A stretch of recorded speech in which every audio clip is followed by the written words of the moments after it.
Hello and welcome. My name's Jason, the channel is It's Probably Okay, and we're here to play a very cool thing that I've been so excited about for a long time, but it's not my show. It's Pooja's show.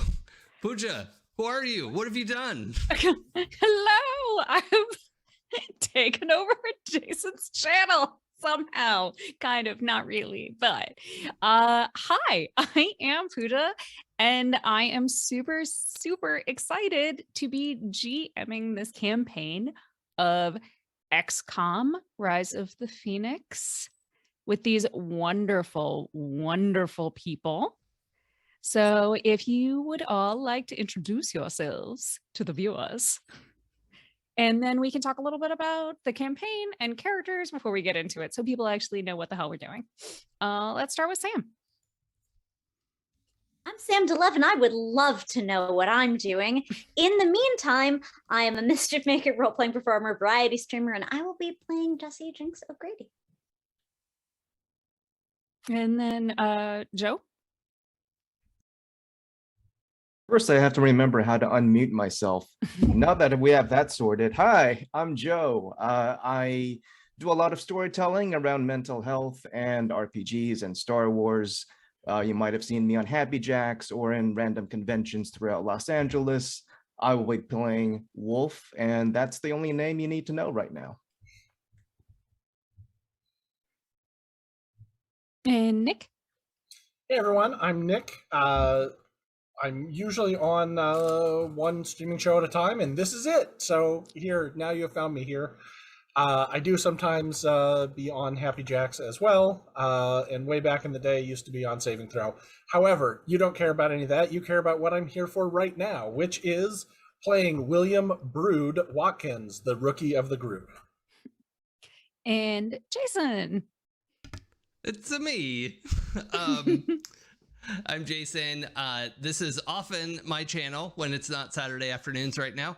And in this game, I will be playing Valkyrie, a medic who was rescued as a whistleblower from Advent, which is a whole thing. If you know the history of XCOM, great. You probably don't have to know everything about XCOM to enjoy our show. But yeah, I'm like a medic, hacker, you know, thingo. That's a technical term. So that's me. Awesome. Well, now that y'all are here, let's get into it. To set our scene a little bit, the war between XCOM and the Elders is ostensibly over. The commander has destroyed all of the avatars and pushed the Elder consciousness off of Earth. The Chosen defeated, their sarcophagi destroyed, and humanity has risen up from the ashes, if you will, to reclaim what they once lost. And I would love to start with a little bit of a flashback. And if each of you could tell me where you were when you heard the news that the commander and his team had succeeded in defeating the Elders.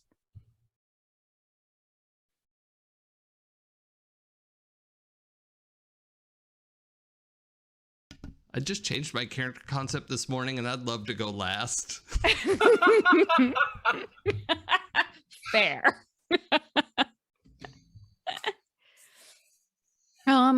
Let's start with Wait, I have a quick question, actually. Oh, okay. Yeah, go ahead.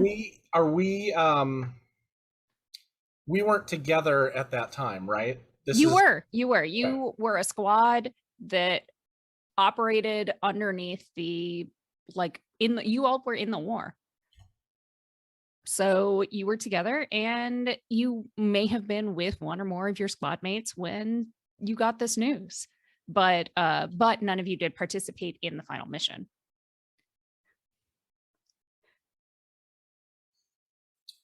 If no one volunteers, I'm going to have to be the teacher and actually pick somebody. I actually have an idea now. Can I go first? Yes. Yes. Um, From teacher to teacher. all right. So I'm picturing those not rescue missions. They were like raids where like resistance havens were getting raided and we'd get Retaliation missions. Yeah, retaliation mission. I was picturing being kind of like on the real sweaty end of a retaliation mission not going well, which is just a retaliation mission. If you've played the video game, don't worry if you haven't, it's not a big deal. But as Grey was saying in the chat, like, you don't have to know the game to enjoy our show. But it was hard fought. We were, in cover, and we were trying to get there and rescue people and deliver aid and do what we could. And then suddenly the like mutons or whatever just like got up and ran. And we were like, what? What is happening right now? And it's because that whole like Advent network's falling apart and blah blah blah. Pooja, would something like that work for or at least that's where Valkyrie was? It works for me. Okay. If it works for the rest of you. Where were you on the mission? Like, what was your action that round when they turned around? Where were you on the battlefield? Valkyrie was behind cover and had to choose, like, I think the heal kit was on cooldown and was like, I guess I have to pop out and shoot because somebody gotta, there's like rubble. Everyone else is moving and reloading. Right. I am cover fire. Right. I can either heal and fire, reload and fire, move and I'm like, not all that, but I think there's like part of a collapsed building and I'm in cover and I can't get to like where I could see somebody is hurt. Like one of the civilians is injured, like maybe a piece of building fell on them and I need to get over to them. And the only way to do that was to like break cover. Yeah. I don't think I'm getting up to fire. I'm like getting up to sprint, and then I'd see mutons like running away from me. I'm like, yeah, you better run. Your squad didn't even have the berserker armor. Yeah. Or as noted, I line up what feels like a 98% likely shot and whiff it. Yeah, I think that was the thing, is sprinting across, like sliding into cover, like trying to get down, and then getting sort of like a garbled message of like, what is happening, and seeing the mutons turn tail, and so yeah. So picking up from that, because you are a squad, and I am going to say that you were on this mission together, that what was your reaction, Wolf, to when you heard the news crackle through your comms that Central broadcast to everyone in XCOM that the commander is alive? We won. The bastards are gone. I think Wolf takes a moment and he's surveying what's left of the battlefield. I imagine we're probably somewhere in a previously large city center, and he's just looking at all of the ruin. And I think he quietly says to himself, at what cost? He's going to see whoever's left on the field. He takes situational awareness, draws his sword, and he's going to work out some anger issues right now. He's going to start looking for targets that are retreating. In his mind, this is him providing cover and retreat for our team, but for him, it's a little bit personal too. And Nick, what do you do when the call comes that Advent has thrown down their weapons they're broken. Their forces are broken. What do you do when you hear the call to come back? I think Brood was sort of taking cover behind a tree, and it wasn't going to last much longer because it had been taking, railgun fire, and it was just like honestly a relief. He just like had a moment of not quite believing and tapping the comm to be like, did I hear that right? Did we just go? But like noticing that the fire died down and cautiously peering around the remains of this tree and seeing the Advent was in retreat. And if I could see Wolf, continuing to engage, I think I would have run after him to try and get him to stop. Like assuming that his comm wasn't working or something. And what's Wolf's reaction to that? What did he do when Brood came after him? I think I'm single-mindedly just looking at what sectoids, what officers, what Advent uniformed things are moving, and I'm just going to chase them at full speed. I'm ignoring the radio chatter and Wolf, it's over, Wolf! It's never over. Don't you understand? It's never over until all of them are gone. And Jinx, you're there on the battlefield. Advent is retreating. The call has come from y'all's commanding officer to regroup on the Avenger, pick up his incoming, and there is going to be a massive celebration tonight. What's their reaction? I'm far, far behind the front lines, and I've been blasting, and there's this headache building right at the base of my skull and the top of my neck, and it's not going to go away for another 2 weeks, and I barely hear it. I am trying to connect with that explosive on the muton all the way across the battlefield. If I try, I've managed to get them to detonate, and I find it, I ping on it, and I'm about to let it blast, and I hear Brood say, no, Wolf, stop, it's over. And I open my eyes and look at what I felt. And when I see that muton is just a sword's length from Wolf, I stop. I drop it. And it is over. It's over.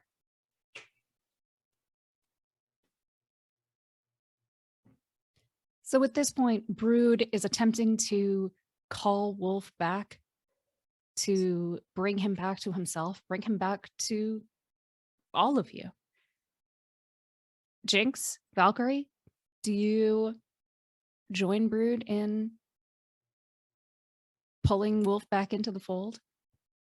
Into the pack, if you will? Even if you won't, I've already said it.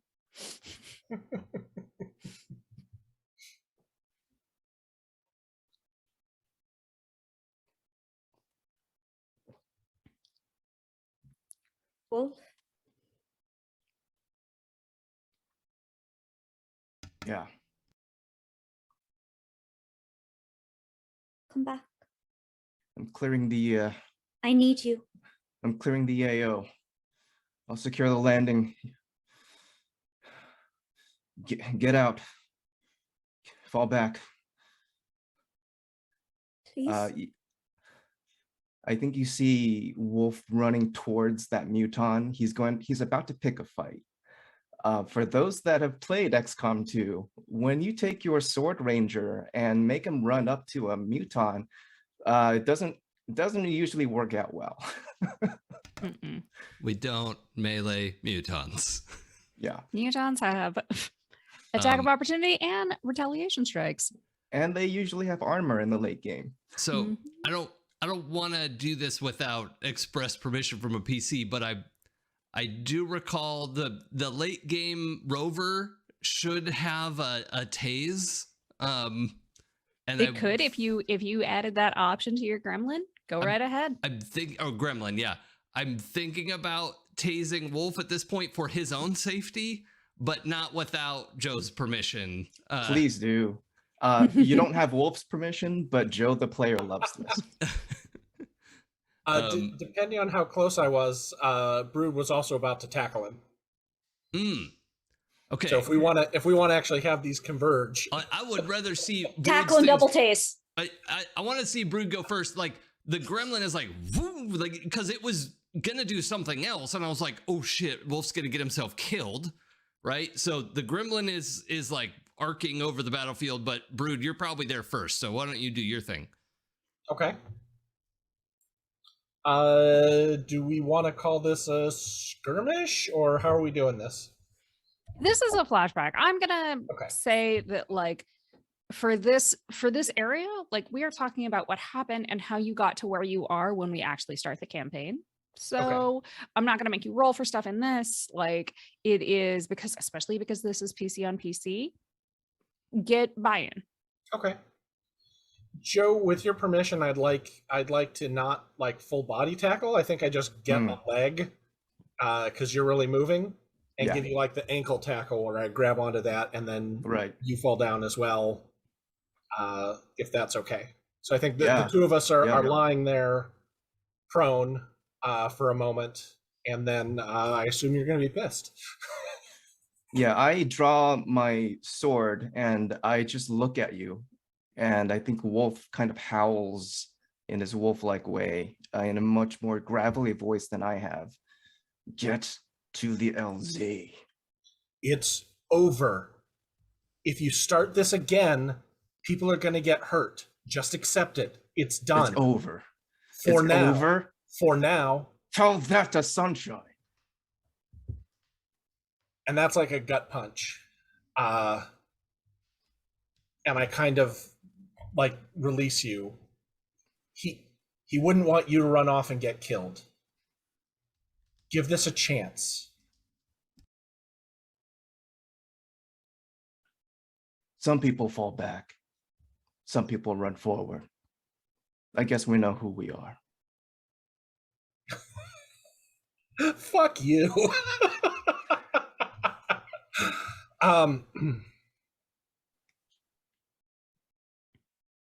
I don't think you want to be a war criminal. Is that who you're going to be? War's over. Right? So you want to be a murderer instead? Maybe that's what I always was. Maybe that's what you needed to be. And maybe you don't need to be that anymore. Come on, the LZ's clear. Let's go. Wolf's gonna sheath his sword.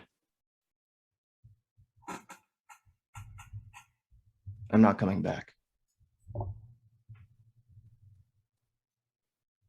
And I think this Wolf. one I'm gonna say is that like you all are hearing this on the comms. Wolf's gonna take off his dog tag and kind of present it to you. What do you mean you're not coming back? We're Good soldiers die in the war. I don't think that's the definition of a good soldier. And Brood, if you take that from him, I'll tase you both. Wolf, get the hell over here so we can all leave. Please. It's been a pleasure. Hey, you owe me a drink, goddammit. I'll see you on the other side.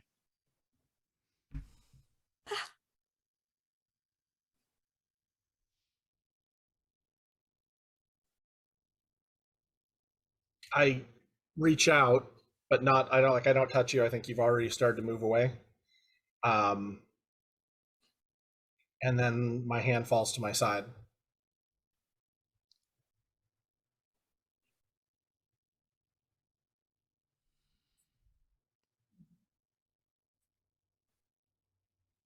Jinx, you look like you have something to say. Oh, he's leaving.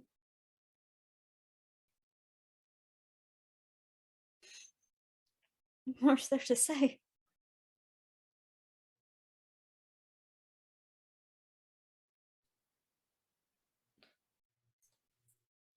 Well, Valkyrie, did you tase him? No, it was a bluff. No, I'm more concerned with the civilians who are hurt, and I'm like, God, like, and just turning around to focus on triage and getting people to the ship and all the whoever we can evacuate, and it's still not a great place to hang out. So, That's true. I mean, there are fires. There are, I don't expect the remains of chrysalids to chemical know the war weapons. is over. So, Does Brood take my dog tag, or was there a moment I zoned out for a minute there? Sorry.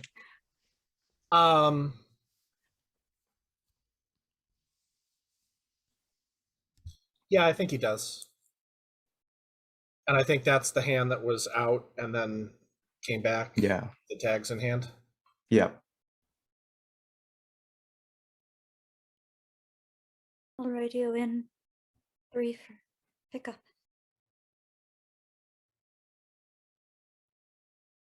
Fuck. Command copies. We've got one down. One lost soldier.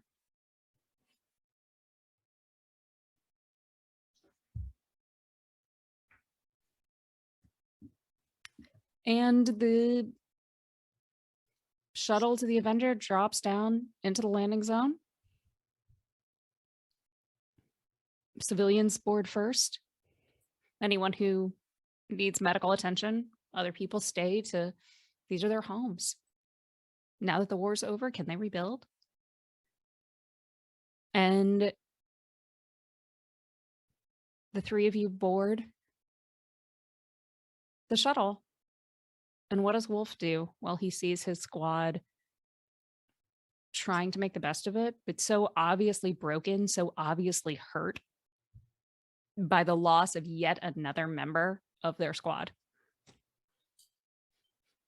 I think Wolf sees the pilot kind of make touchdown. I know the AZ is clear. I know they're not in any danger, but there's something in Wolf that aches in a way that he doesn't have words for. He's seeing his family take off without him, but he's got things to do, and he's not ready to go back, not the way he is right now. So he's going to stay in the city and pick a lot of fights until he feels better, until he feels safe enough to be around people again. Okay.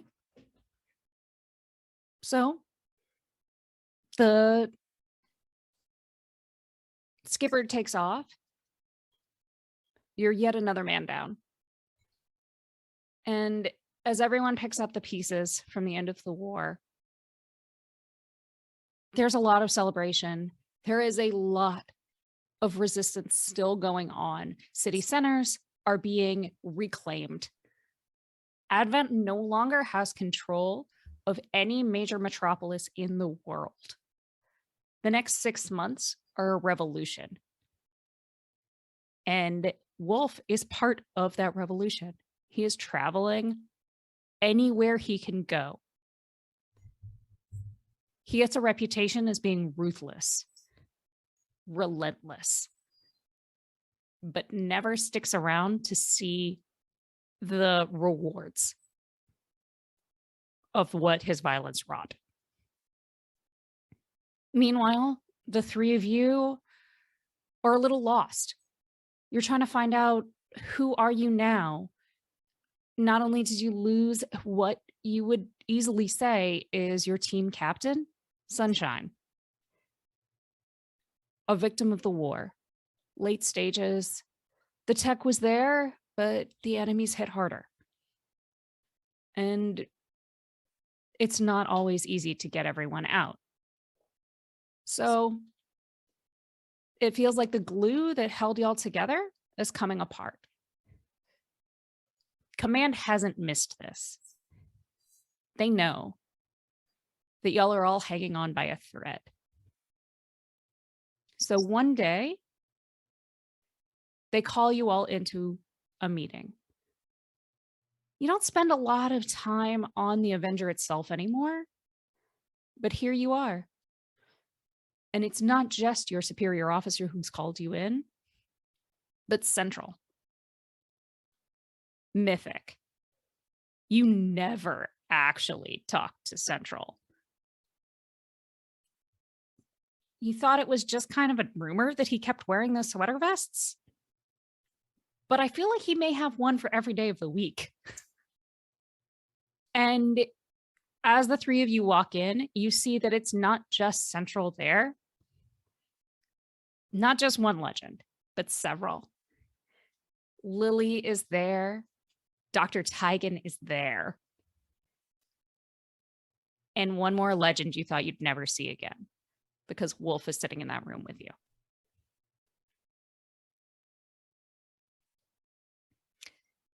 So, reactions? Quick question: how far ahead in time has It's been a few spanned? months. Okay, perfect. Let's say it's been 4 months after the Perfect. official fall of the war. Okay.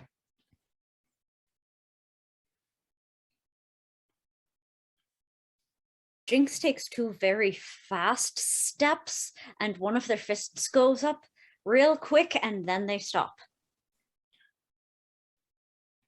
I would deserve it. Could it be that they pulled up because Valkyrie's hand's on their shoulder? Absolutely. Yeah, they're still well in range, and they look back over to the important sweater vests, etc. Pooja, I'd like to ask, is this an appropriate amount of time for Wolf's situation to have happened? Or Absolutely. okay, You have perfect. been, especially because you have not just been fighting, but deliberately putting yourself in harm's way. Yeah. 4 months. I think the first thing you'll notice is Wolf's armor is severe. It looks like he has crawled out of hell. His armor is charred. The paint is like boiled and curled up, but exposing the raw metal underneath in a lot of places. You notice he's bandaged in a lot of places.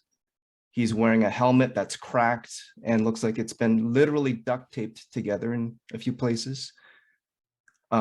There's a crack in the visor where you can't see most of his face except for his right eye, which is exposed. And the pupil has turned white, grayish white. He's been through a lot, and it shows.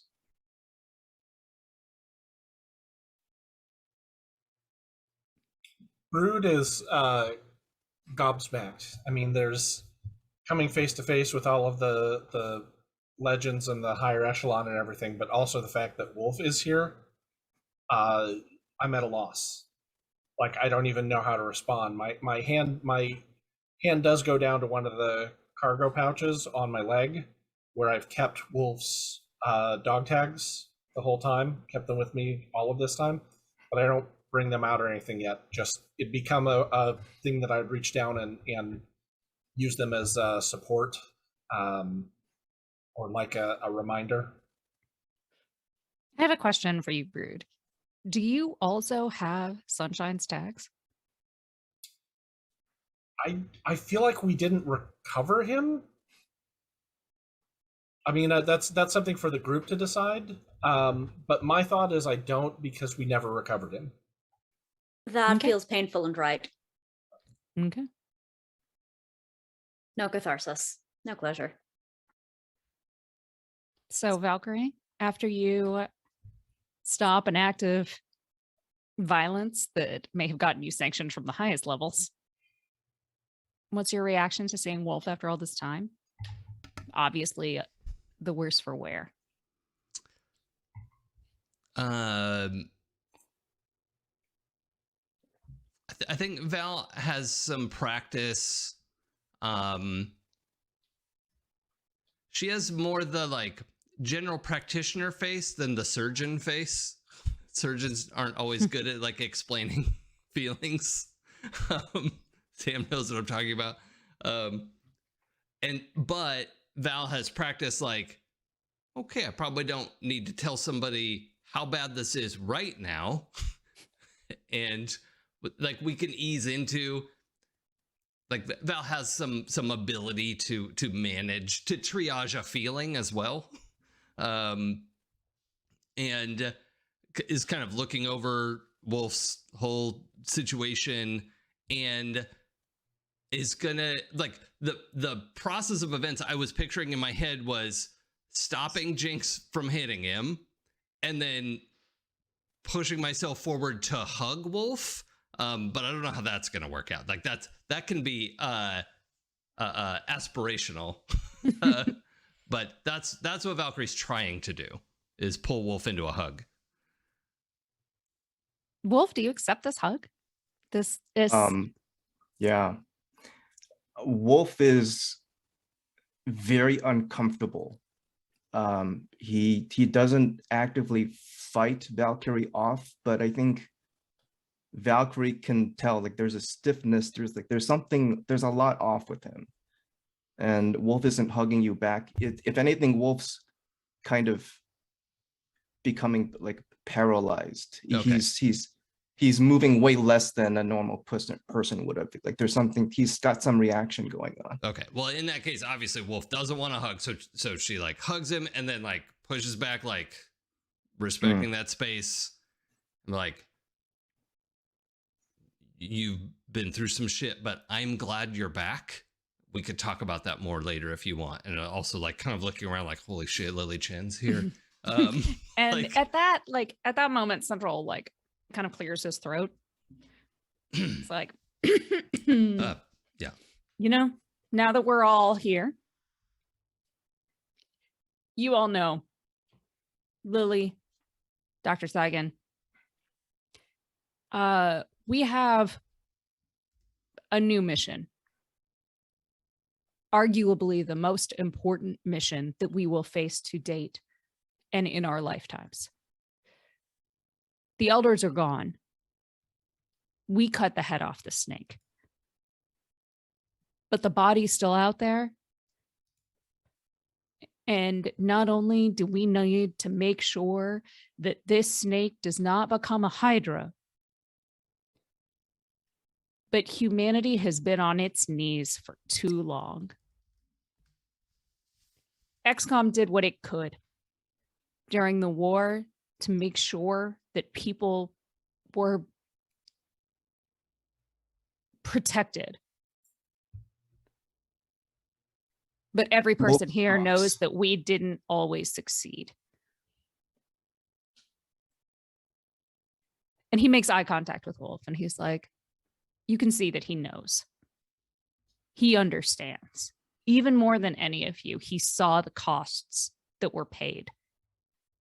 And our new mission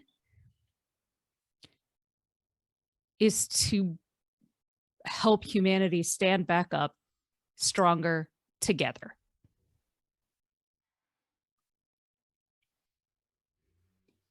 You will still be a squad. But we believe, and he looks to Lily and he looks to Dr. Taigen, that you've seen enough of daily combat. And that you'll be better served by serving the community. We won't force you to do any of this. In a lot of ways, the days of me giving orders and expecting everyone to follow them are over. And at that point, Lily steps forward and she says,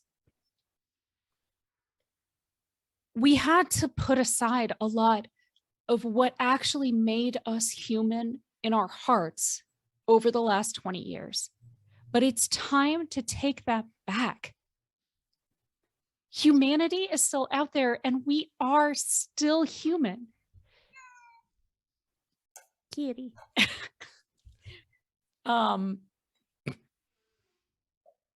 Will you help us?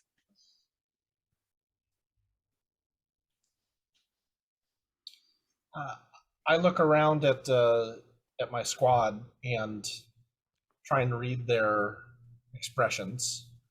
So I'm going to start with Val.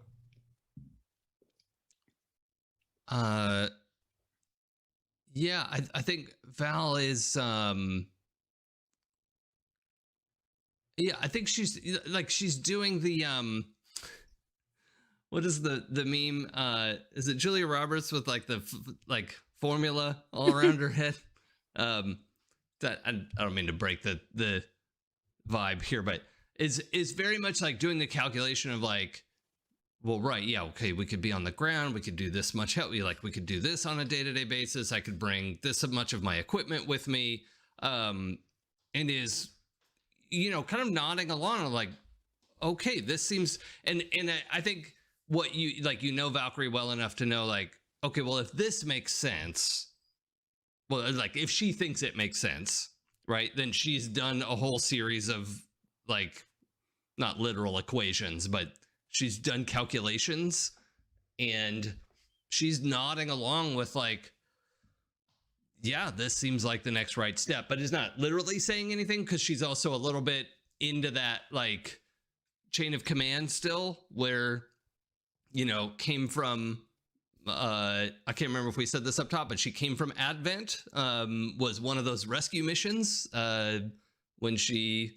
was a whistleblower, but you know, has that background of like, you do everything right and keep your nose clean, and because if you fuck up, you could be taken out back and shot. So she just has that kind of that rigidity in her mindset still of like, okay, well, we have to follow orders. Lily Chen thinks it's a good idea to do that, and that's like her hero. So yeah, I think Val is just kind of nodding along and looking very like, yeah, this is a good idea, and I'm on board with it. Okay, and I look over at Jinx.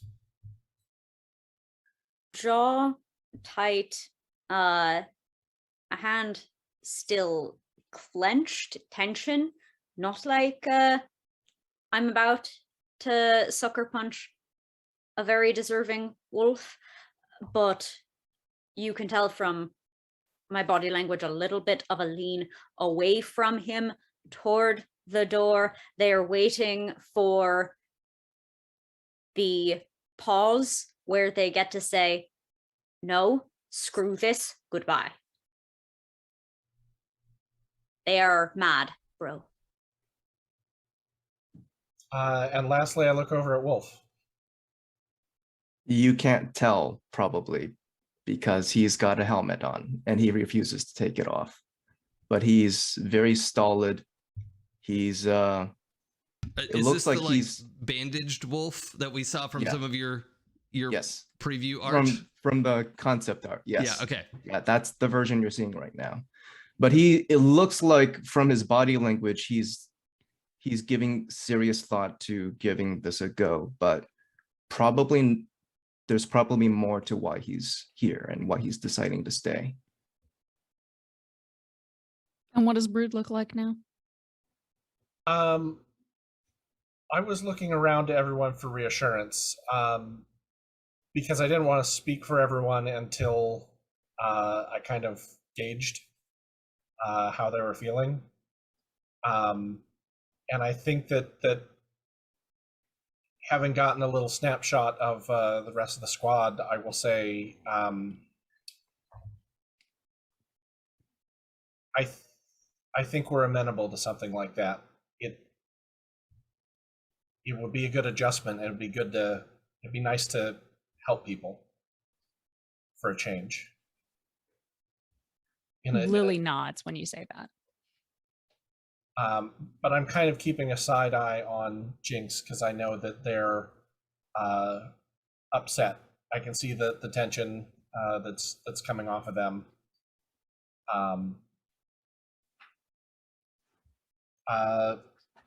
So do we have a little time to think about it, or do you need us in the field right now? And Central steps back up. He says, obviously, this is a big decision. And it's not just something you can decide on the spot. You have until tomorrow morning.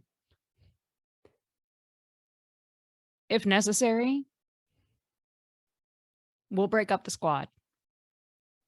I'll assign you to different groups. But we'd prefer not to have to do that. You have history, and that's good as well as bad. It'd behoove you to remember that. And he turns around and walks out at that. Dr. Tigan's kind of been a little preoccupied during this situation, but he looks up when Central leaves and he's like, there's more to war than fighting. There's more to rebuilding than just getting your hands dirty. We could learn a lot. We could learn a lot about how to protect ourselves in the future. I'm not going to make your decision for you, but I would highly recommend that we move forward with a new plan. And he turns around and walks out as well. Lily wants to catch each of your eyes. She's not going to tell you what to do. She doesn't say anything. But there's a little bit of like hope. There's a little bit of pleading. You almost get the impression that this was her idea. And she wants it to work. And then with a nod, she leaves as well. So you can... Good. That's critical mass. Out. Ma'am. Gone. Bye. Wait. Jinx, wait, no. Think about this. You can't... Thought. Just Done. just- Slam. Outside. Air. Quiet. Fuck.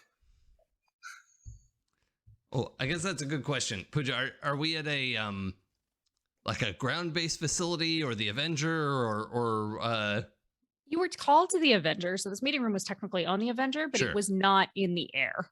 okay. You're not on your way anywhere. Well, I mean, we could also go up on the deck, like that's Mhm. outside or whatever. Yeah. So let's say that this meeting room, when you go out into the hall, like it's very close to an exterior door. So you are on the deck. You're not in the air, but you are like above ground level, and you can look out and see that the Avenger actually landed quite close to, but not in, a city. It doesn't look great. There is a lot of wreckage. There's still a lot of signs of what's been going on for the last 20 years. Advent didn't just remake what humanity thought of itself, it remade what humanity saw every day. And a lot of that's been torn down, but a lot of it's still there. And so that's that mix, that's that transition that you see right now when you look out from the deck.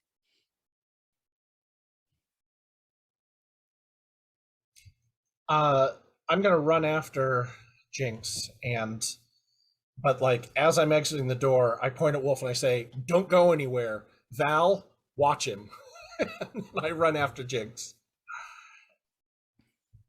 So let's follow Jinx and Brood for a moment.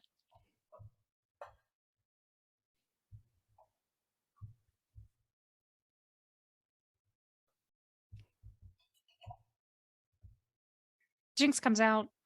They're on the deck. They're looking out at this vista that's partially destruction, partially subjugation, partially transformation. And y'all have a choice in front of you. which way do you want to go? So what is Jinx doing when Brood finds them? Standing, looking, just trying to get the muscle tension out of the back of their head, and he left us. Threw us away like trash.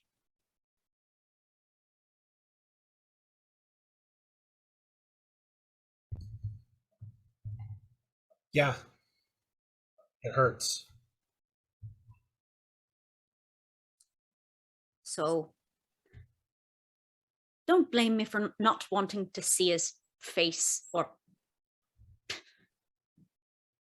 not seeing his face.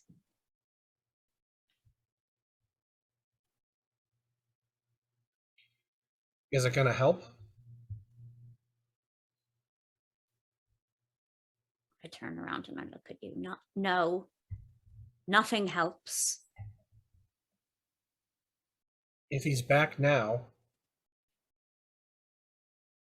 and you don't at least have some sort of interaction with him, then aren't you throwing him away like trash?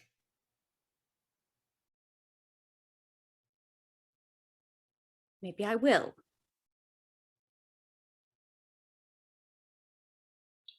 And is that worth not having the resources to Shut up. go rebuild?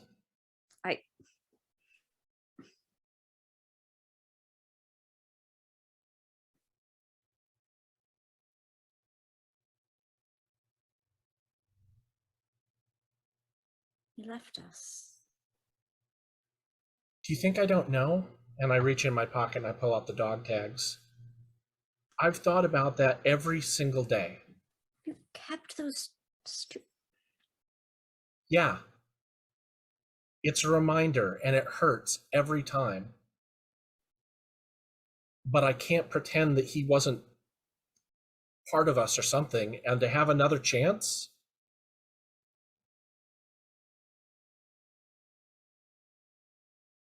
For him to do it again?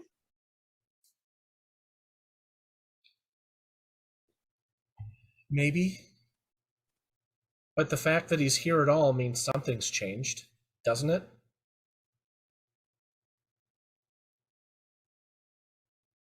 He's changed.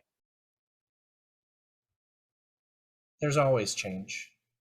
And I'm pissed.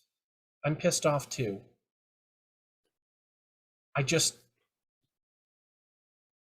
want us to be together again. And I know it can't be like it was, but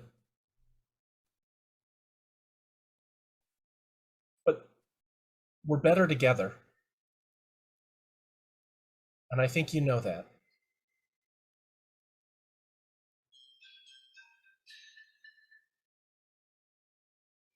I hate it when the kid's right.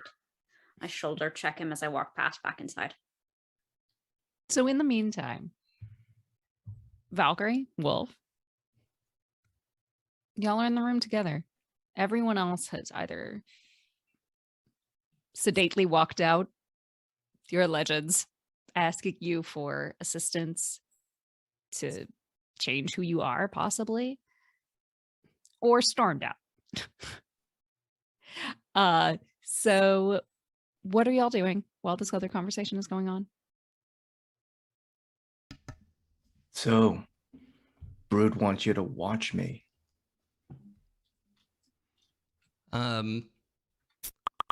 Well, I think you and I both know it's relatively difficult to get me to do something I didn't want to do in the first place. It's good to see you, Val. Yeah. You too, jerk. I'm not being sarcastic. I'm glad you're back.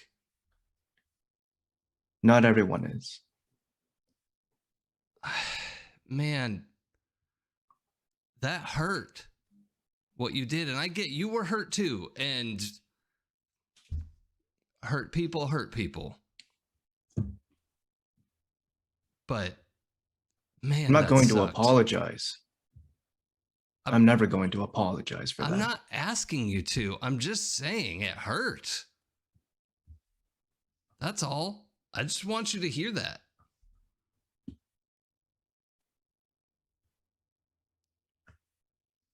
I do. Great. Then I will take 2 fingers of scotch, neat, as you promised 8 months and 3 weeks ago. Let's go to the galley. Yeah. You can drink my shot for me. Oh, no, okay. Did you give it up? I'd like open the door to like walk us out. And I'm gonna say that, like, as y'all exit the conference room, that's when Jinx and Brood come back in from the deck. Mm.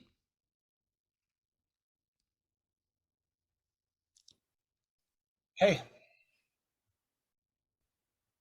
Should we all go to the galley?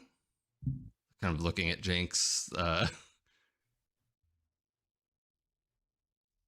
Wolf thinking right now? I think Jinx can feel Wolf if you're open to that. Yeah. And there's a part of Wolf that feels familiar, and it feels like that part of him is desperately wanting to be forgiven, but knows he can't ask for it, or believes he can't ask for it. Mm.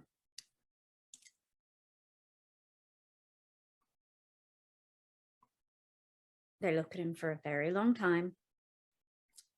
They still have that tensed up, gonna give themselves TMJD jaw. And then look over his shoulder to Valkyrie. Sure, galley. And just sort of float in that direction. Not literally, but You've mastered the glide. Yeah. they're not stomping. There's not much affect there at all. As the 4 of you go to the galley, you see a couple of other, there are engineers, there's still scientists, there are other soldiers who you've known in passing throughout the war. They're there, and you get a couple of comments that it's good to see you all back together. They were worried about you, not just Wolf. And there's a sense of like, people are happy that y'all got tasked with this mission. It's not widely known, but for those who work on the Avenger, they knew that something was in the works. And there's a level of trust that I'm not sure any of you really expected. So just so y'all are aware that that's what's happening going through. Wolf is going to, oh, sorry. I was just to say, I think I'm taking point on fielding the questions and, you know, hey, good to see you too, and sort of the glad handing while we kind of move to a less intense area. Ooh, Jinx will clock it. There's just this, like, I think resentful gratitude is sort of the vibe from Jinx to Brood today. Damn you for thank you. Okay, so you're at the galley. You each have a celebratory drink, except for Valkyrie's, whose is a double, and Wolf doesn't have a drink. He has his favorite juice. Water. The person in charge of the commissary remembered.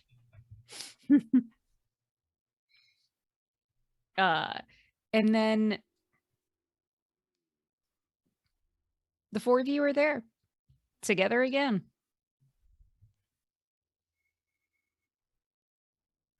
There's a 5th chair that remains empty. Wolf pulls it next to him. Yeah, I'm out of character. I'm thinking like I think all of us pretty much like make sure that fifth chair, you know. Mhm. So you all automatically go to a 5-top. Yeah. These tables are all like set up. There's some like, but there is always 5 chairs. Squads are always 5 people. Except for y'all's.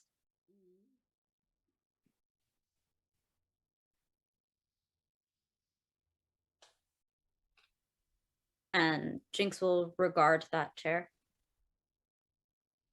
Are they going to fill our squad? One newbie's bad enough. Offense. Hey, they didn't say anything about that.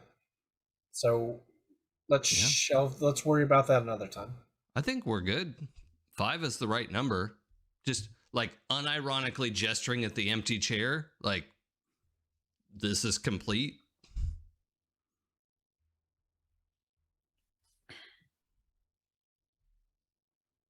I'm spinning the glass on the table, like with both hands, and I look around to everyone else and to the chair and say,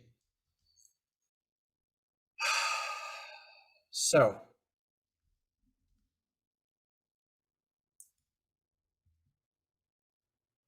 anyone want to start?"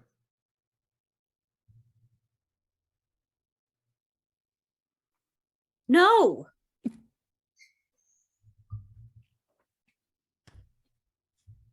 We're going to do this job, and we're going to be a squad with unit cohesion. Whatever it is. Professional. Sip.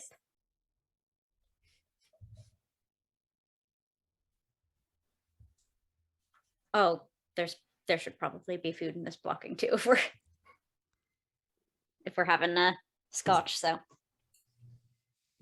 Yeah, I don't know what you could have grabbed. You could have grabbed whatever you want. loaf thing is Like, on offer there. I would say is the food still terrible? the food has gotten marginally better. Not Um, much. Okay, so it's a fork, a pullback, a look at the fork, and not being mad. I think also Valkyrie would have tried to, like, while Wolf was getting drinks, would have tried to order the thing that she remembers that Wolf likes, and then probably discover. I can't remember, Joe, if you were saying Wolf wasn't eating the same way either, but you said you were just drinking water, and she gets I don't know what would have been that she would, because she has a real good memory. I think she's like real smarty pants. It would be 3 hamburgers without buns, potato and fries, and some kind of alcoholic beverage. Okay, so yeah, she gets the like double patat, 3 patty protein style. My own heart. Sorry, what was that, Pooja? I said double patat. That is a man after my own heart. Yep. Yeah, loaded tots. That's yeah. Oh, now I want. Oh God. Okay. Me too. Yeah. I'm fine. I'm fine. Whatever. You're the one who suggested Gali. This is your fault. When Jinx sees Wolf not eating it, they just take fries. Yeah, you'll notice They'll just take it. The water in front of Wolf is untouched. It's just a glass of water and his food is in front of him. And he's making no effort to drink or eat. Okay. All right, good, fun. After a few fry snatches, they'll just take the plate. They're not going to finish their food. They're not going to finish his food. He just doesn't get it. They're eating at him. That's just going to yoink one of those burger patties out and just like eat it like a cookie.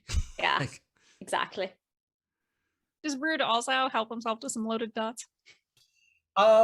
No, but I'm looking around and kind of like not quite smiling, but feeling a little like this is some camaraderie that's happening, and it's doing something that makes him kind of happy.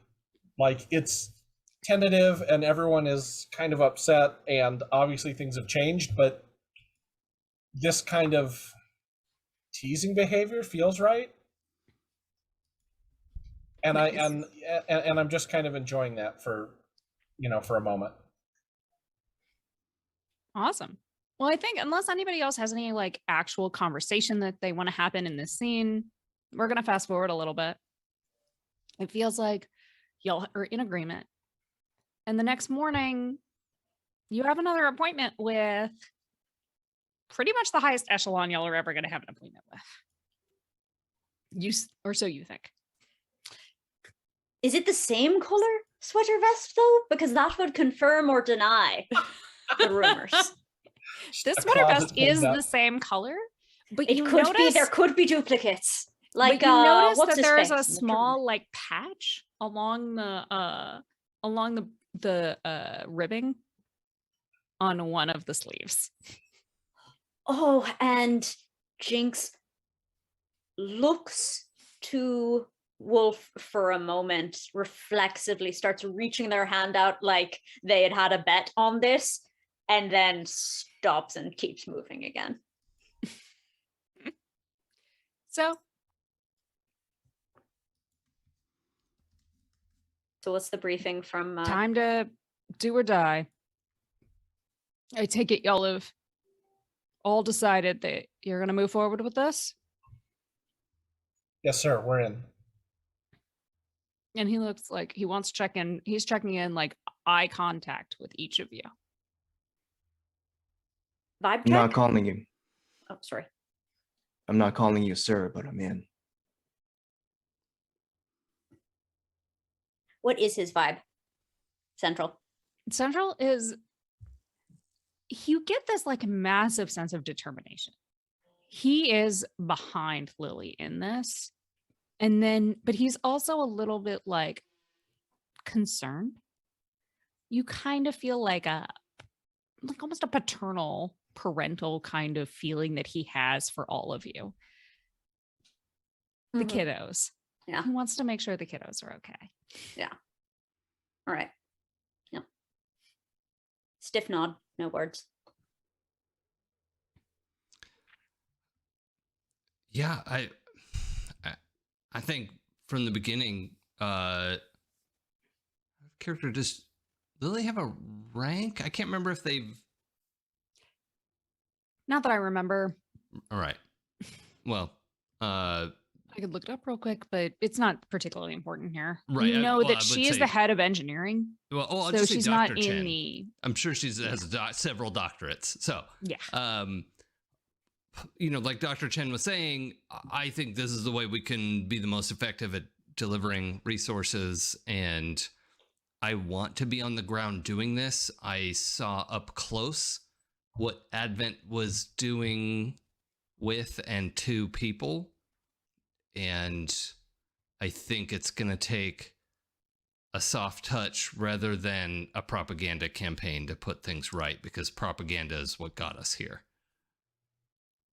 You see Dr. Tigan kind of like raise his finger for a second and then just get shushed by Lily. Like they had their own counter propaganda campaign. Yeah. They still have it going. She's like, now is not the time, buddy.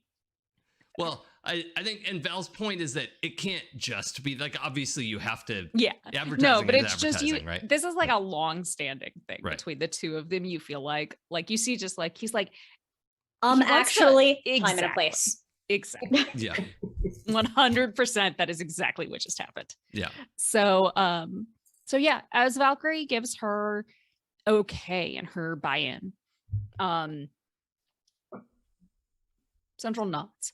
This is the decision he wanted. This is the decision he expected. This is the decision he actually hoped for. And he's like, well, this is Lily's mission. I'll leave it to Dr. Shen. And Lily steps forward and she says, I am so glad. Thank you. Thank you for agreeing to this. Obviously, this is new ground. We don't have a playbook to give you for interacting with people who have been in this situation. but what we do have are contacts. So first of all, I'm sure you're wondering, but you are going to be stationed in New Orleans.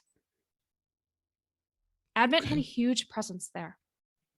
They had a stranglehold on the city. We're not 100% sure why they kept such a tight hold on New Orleans versus other major metropolises in the United States or even in the world. But your primary objective isn't to find that out. Secondary objective, it would be kind of great. And Dr. Tyan Luck is like furiously nodding at that point in the background. But our primary objective is to help the people. And to that end, we have a contact on the ground. Her name is Nia Pavone. She's the head of the New Orleans Mutual Aid Society. NOMA in NOLA is kind of her big thing. But she'll be able to work with you to set you up with both what the community needs most urgently and also those things that y'all are uniquely situated to provide. And she'll be able to give you the lay of the land in general. We'll still be here for you. Don't think that XCOM has abandoned you to some place to work on your own. You'll have contacts within XCOM, your friends who you've made here, and also your commanding officers, though they won't really be your commanding officers anymore, more like contacts and resources. If you need help, reach out. We want you to succeed as much as you want to succeed.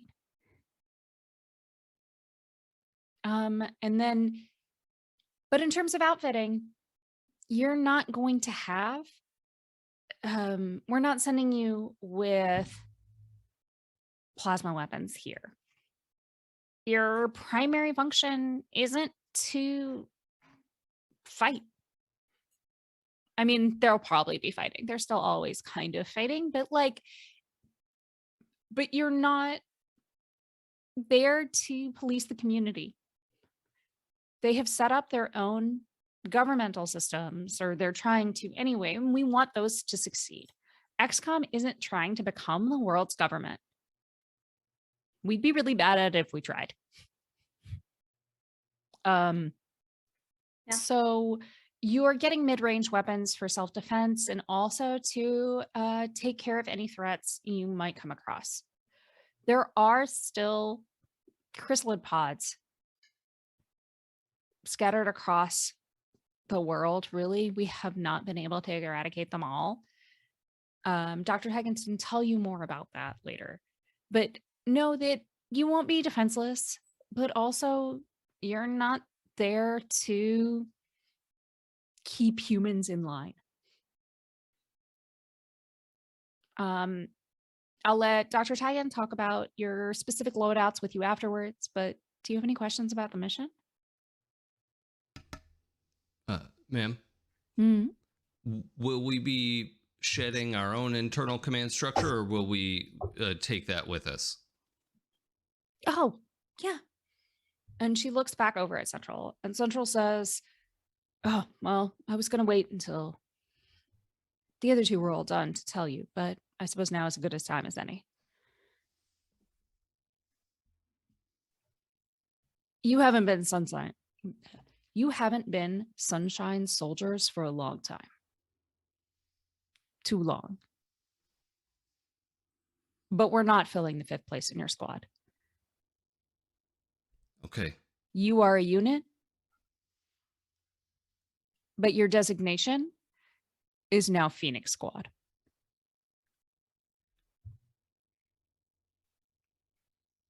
Okay. That makes sense to me. Thank you. Thank you.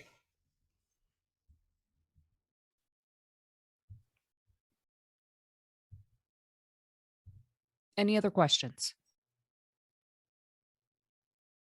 What's our position on the lost contagion? Currently, we have no cure. Dr. Tigan can tell you more.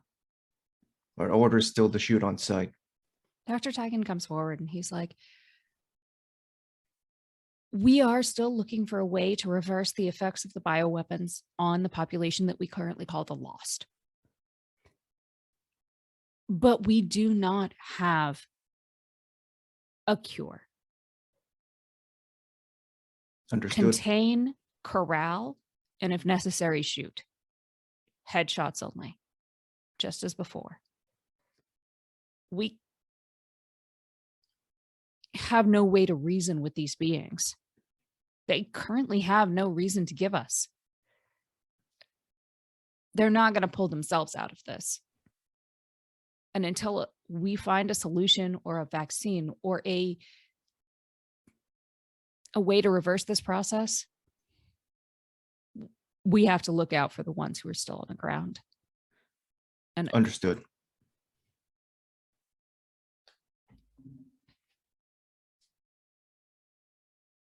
Vibe check? Dr. Dragon, he's like resigned. You sense a little bit of frustration because they have been looking for a way to either put down all the Lost as a kind of like more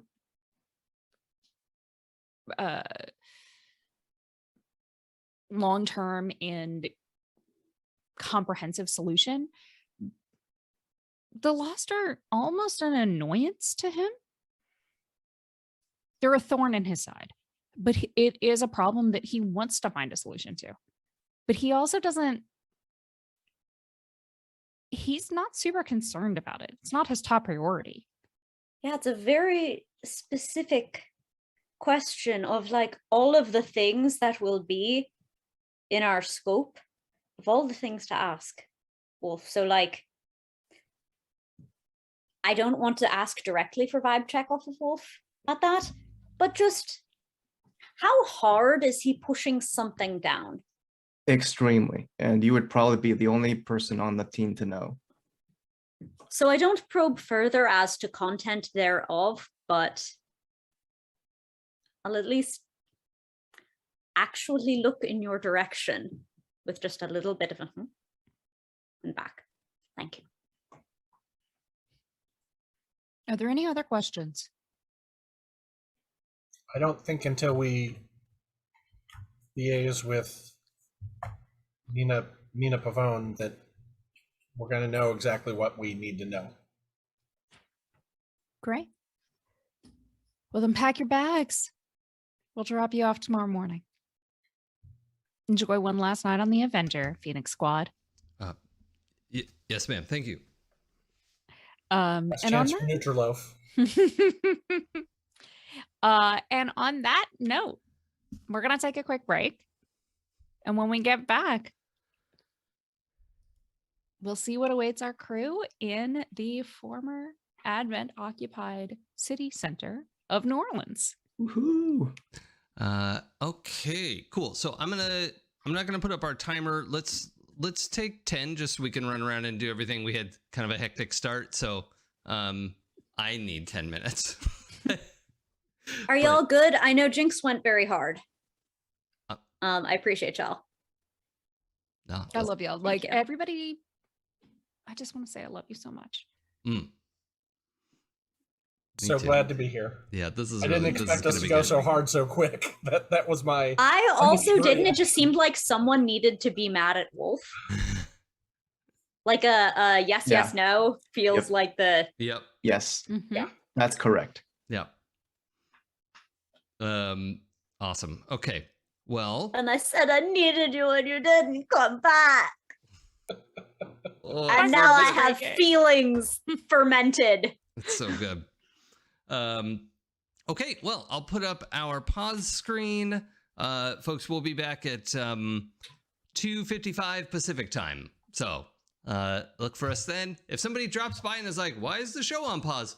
Well, let them know, would you? If you're in chat for us, that would be lovely. And we'll see you all in a few. Thanks. Welcome back. As we left our squad, they had gotten a new mission and a new name.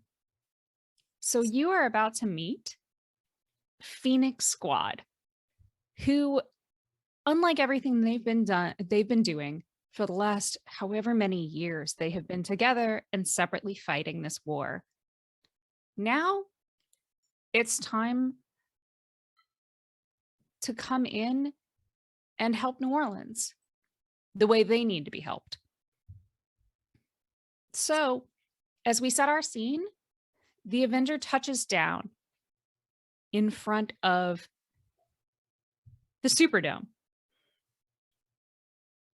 And the gate drops, and our squad of 4 officially. Sunshine is there with them always in spirit, and they can never be replaced. So I'm going to have each of you go through and tell me what it looks like as you come out into this new mission and new day.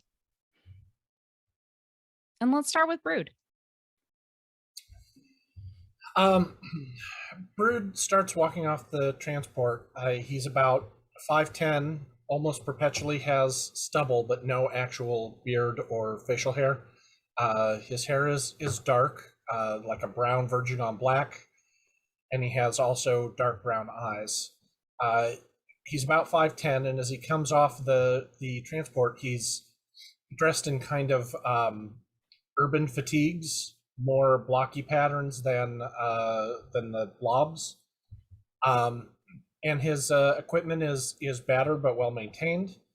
And the first thing he does is takes a deep breath of the local air and looks around and puts on about a half a smile and cracks his neck, rolls his shoulders, and heads on down the ramp. Valkyrie? Yeah, so Valkyrie is as a bit of shorthand. I always like to think about who would play the character in the movie. And so I would go with like a 30-something Katie Sackhoff type, medium length blonde hair that is probably like, if she had the patience to grow it out long enough, a ponytail would be convenient, but instead has, like puts a lot of hair bands on and, deals with it that way. She's in, probably the, I know we're not in power armor, but I imagine she has some of that like mid-game, like low-grade exoskeleton kind of stuff, because I think she's carrying a lot of things, and she's not burly, right? Like she's a little like broad-shouldered, 5'7", not little, but she's, gonna get a little bit of exoskeletal assistance. I think there's a if you're okay with it, Pooja, I was gonna ask about a gremlin mount that it can sort of like hang on her back like a backpack, and Absolutely, then fling, like launch the little like rotor drone. Does your gremlin have a name? It's gonna. I'm working on it. Okay. The squad will have known the name. Yes, 100%. Perfect. And I think in we were probably, I imagine our squad came up with a like a shoulder patch, which is a little bit like what's on the screen. What, out of curiosity, I will say that did Brood come up with it? This seems like a Brood one. Brood sketched it. Actually, right? yeah, 100%, because I'm trying to build unit cohesion. And there is a Avenger like tailor unofficially. Sure. It's an engineer who likes to tinker with sewing machines. And so when Brood came up with this design, they went to their this is where all the squads know to go if they want new patches or need repairs in their stuff. Went straight there. Excellent.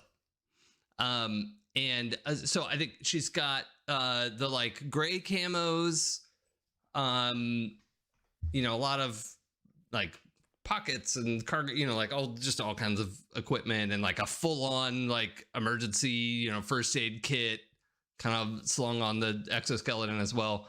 But on the other shoulder has kind of a thing that she, like, I would say sketch, but like, put it in a little like a 3D printer and like it's all fairly articulated, but it's a little like sun patch, like sunshine, and has kind of like left one of those under everyone's door, but hers is actually like on her shoulder.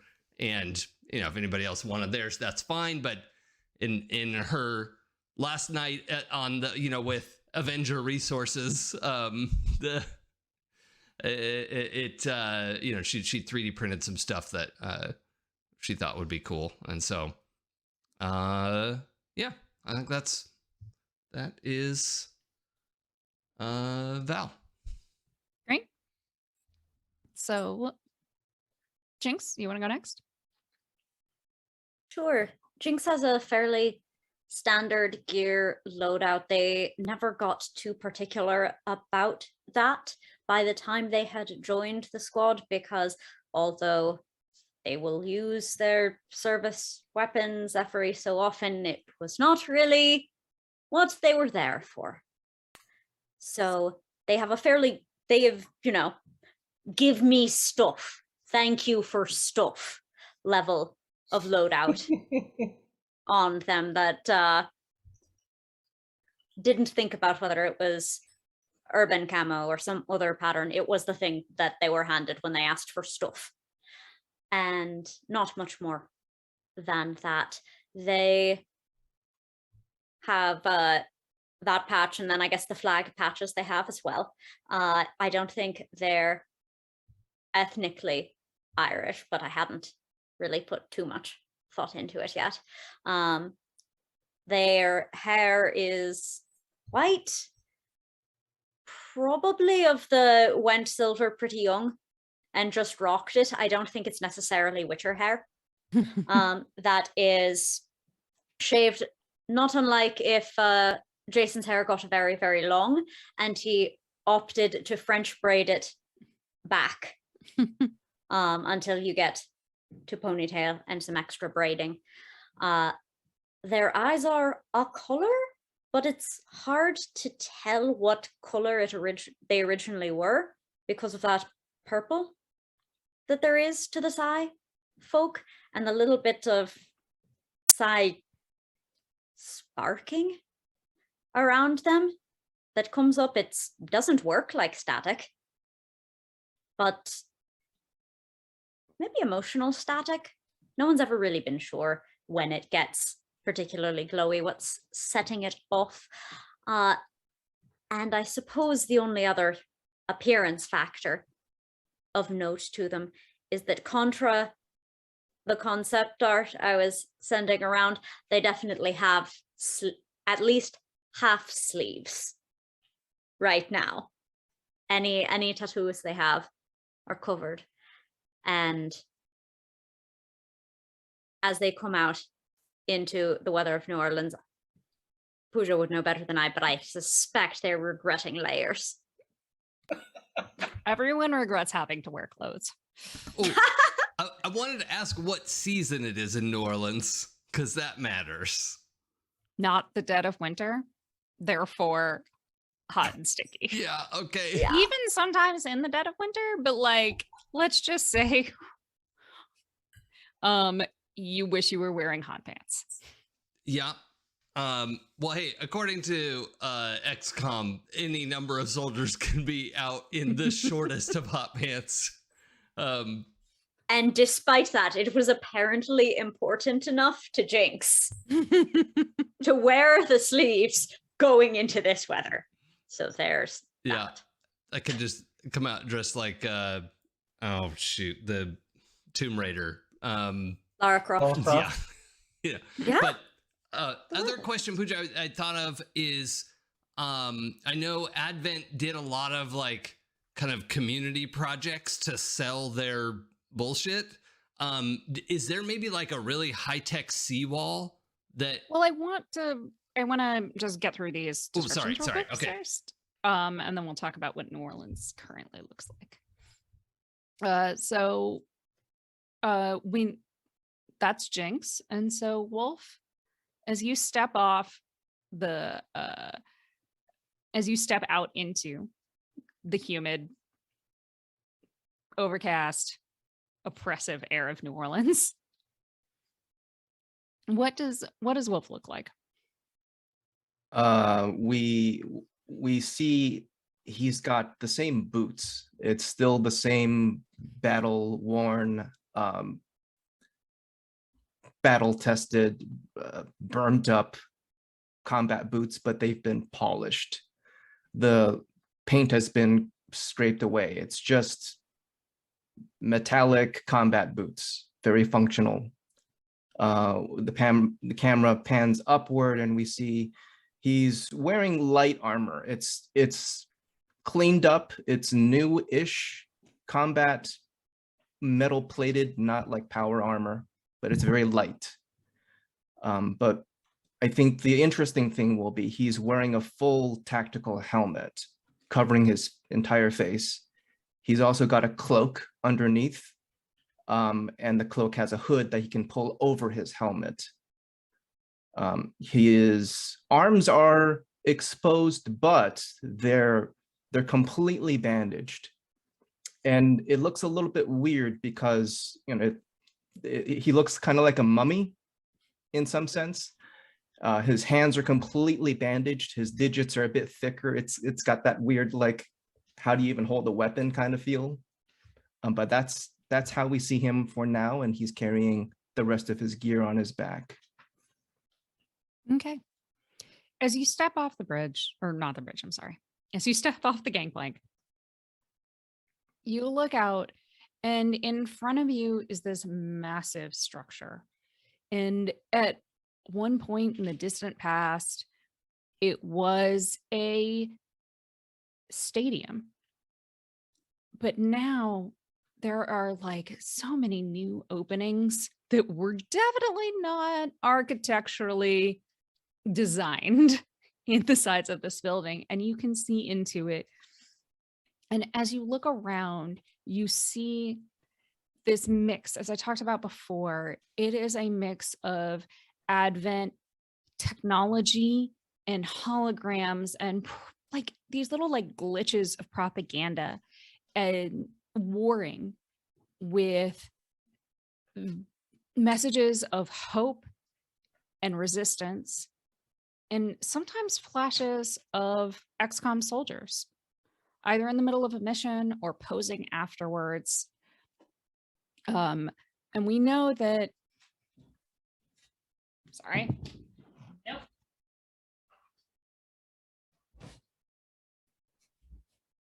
It's trying to eat things he shouldn't eat. And we know that XCOM had its own propaganda machine. But, and then there is a lot of rubble around you, but the city of New Orleans looks like it has been made over in the last 20 years. The original like French and Spanish architecture is kind of subsumed under this clean corporate veneer. And as much as Advent tried to stomp it out, the sounds that you can hear coming out in front of you and the graffiti that covers every inch of every building that you see shows you that the people of New Orleans don't give a fuck what Advent wants or wanted. And they'll take back what's theirs. And standing right in front of one of the larger openings of the Superdome, festooned with all kinds of different beads and art and signage, is a woman about average height, maybe a little bit taller. She's muscular. You can tell that she does a lot of work outside. She's got a medium brown skin, sunburnished, dark brown hair, brown eyes, and she's staring at you as you come down. She's a little bit apprehensive, a little bit sizing you up. She wants to know who XCOM sent to her town. And as you all step off and the gangplank closes behind you, the Avenger takes off, and you all hear just like one last message that like, good luck, but this is not goodbye. right as this woman steps forward, she holds her hand out. She's like, I'm Nia Pavone. I'm with Noma from NOLA. We're the Mutual Aid Society. And I take it that y'all are Phoenix Squad. Yes, that's correct. And I will offer my hand and shake. I'm Bill Watkins. These are the rest of my. This is the rest of the squad. Quick question: you're all specialists, or like, is there a rank-ish? Like, how would I? We don't haven't know. really talked about rank per se. Okay. I would say that you're probably all around the same, like in terms of promotion level. Okay. Well, then I introduce them appropriately. Each person in turn, and yes, we're really interested in getting to know the town and seeing how we can lend a hand and help out. I'm hoping that we'll have a very fruitful partnership. That's the idea. Let me show you around real quick. And then it'll be time to get to work. Sounds like a plan. And she walks you in to this massive complex. And as you go through the tunnel into the Superdome, what was the Superdome field, it is completely covered in stalls, a couple of stages, and areas where people are hawking both artwork and food. There's a band up on one of the stages playing music. And on one end of the structure, you can see that there is like a line of people coming up, and it's become kind of like a food bank situation. They're coming up to get supplies, and there's another section where people are trading skills and things like that. So it's obvious that there is a lot going on here. And she kind of gestures around. She's like, the Mutual Aid Society got to work long before Advent was even gone from the city. But now that we don't have to remain underground, we know that we still have a lot more work to do. People are hungry, and as much as we are able to grow and fish here, that's not everyone. So we trade, we barter. That's what we've got set up over there. People get what they need, and they give what they can in return for it back to the community. This is really impressive. And Brood, I'm looking around and genuinely am impressed at the level of coordination. The fact that there's like music playing and that it's not a hard scrabble situation, that they're really look like they're making the best of what they have and working together. So I'm not blowing smoke when I say this is really impressive. To be honest, this is leaps and bounds what I thought we'd be walking into as a situation. And she kind of eyes you and she's like, we worked hard for it. And we've got a long ways to go. Well, it shows. How many people What are you see is here just in this whole thing? What's that? How many? There are a lot. How many is a lot? Like orders of magnitude? You probably see a couple of hundred people in here. Fuck. Okay. But it's also the Superdome is a football field. Yeah. And it's an arena. So it's like it is a couple of hundred people, but also maybe like up to 300, but it is also spread across 100+ yards. And you are feeling, I think I think Jinx, you get this kind of wash over you as you step in. They're having, like, Nia and Brood are having this conversation and kind of like a little bit of chit chat about what work went into setting this up. And you're getting like washes of emotion. People are determined. People are happy. There are like kind of, irritated about normal stuff. And then every once in a while you get a spear of like resentment and anger. And as you look around, you notice the people are noticing you. Not every day you see XCOM come into town.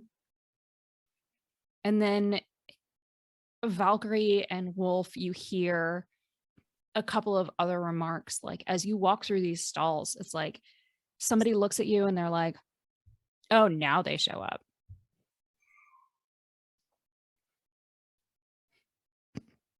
Didn't need you before, didn't need you now.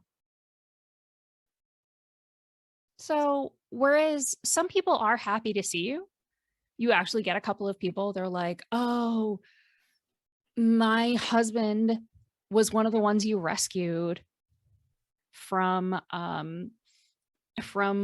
research facility in Advent. Oh, when you destroyed the Advent network, you released my brother. Oh, my sister. Oh, my cousin. So there's a lot of that, but there are definitely these spears. There are definitely these whispers.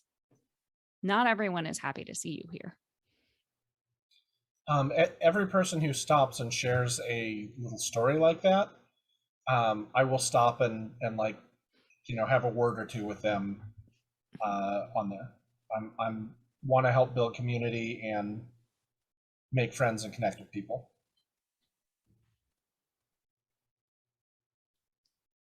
And Nia continues to like lead you through. And as y'all walk through and you see that like, although there are all these stalls, although there are all of these kind of like setups, the resources are scarce. They're doing the best with what they have, but what they have isn't a lot. And they're working really hard to make it more. But currently, in here, things are okay. Nia says, she turns to you and she's like, don't let this fool you.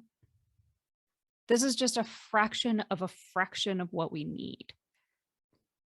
And as we get further into the year and as we get further into the season, we're going to have to rebuild fast.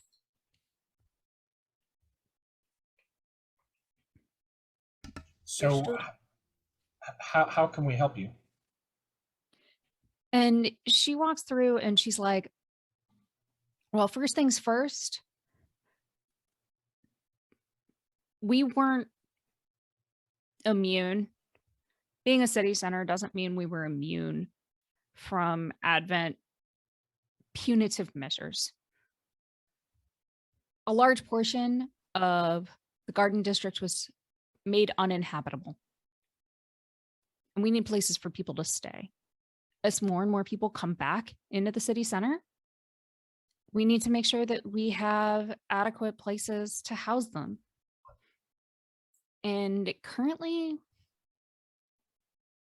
it's not easy. We don't have weapons. The only people who were allowed to have weapons here were Advent. And by the end, some of them self-destructed rather than let anything fall into the wrong hands. We have enough community members to take care of the smaller stuff, but y'all are going to have to go out and clear things for us. Understood. Wolf stiffens. I think Jinx might pick up something from Wolf if she's inclined to look, but Okay. yeah, Wolf, thank you. Wolf stiffens at the mention of you're going to have to go out and clear. But before we send you off, this is your first day in the city, and I would love to introduce you to some of the other leaders here. Noma isn't the only group working to make us better, but they're also not the only group vying for power. And Nia points over at another stall that you haven't really spent a lot of time, but you notice that there's actually a group of Templars walking through the Superdome, talking to people, you know, getting the vibe, getting information, handing things out where needed. And there is also a group off to the side and not nearly as welcomed, but also not pushed out, that have scavenged Advent insignia. And they're preaching a return to prosperity, and they're preaching a return to peace. And it all sounds all right on the surface. Nothing that anyone could really like call out. But the vibe is not good. And most people give them a wide berth. But every once in a while, you see somebody come through and start talking to them, get a little bit more information. Can I ask a quick question? Go. I haven't really gotten to the Templars in the game. Like, I have the mission where I can make contact, but I haven't actually made contact yet. So what do we know about them as a group? What do we see? What do we know? So the Templars are another group that was introduced in XCOM 2 War of the Chosen. They have their own psychic powers. They in combat missions specifically, they work up charges that make their psychic blades stronger, and they're another kind of like blade ranger. As a group, they believe that there is a larger threat, and they're always vigilant. If anybody has anything else they think would be great to add, it's kind of all I've got at the moment. They're a little culty. Yeah, I would give you that. And Very when insular. you park at their spot, you have accelerated healing, which makes me think they've got something extra like that going on, but it always felt kind of creepy to me. I don't know if they meant it to be communicated that way, but that was my read on it in the game. Yes. So sort of a zealotry? A little bit. Or is Not that- not like that. Yeah. Yeah, exactly. They were also started by a Psi operative. So you can think of them as a sort of splinter. Okay. I drop back and say quietly to Jinx, "You gonna be okay?" If they don't start none, there won't be none. And I'll sort of make a surreptitious gesture about the people as well. Do you need to take a break? I thought you had 100 other people to greet first. You sure you don't want to say hi and ask about her kid?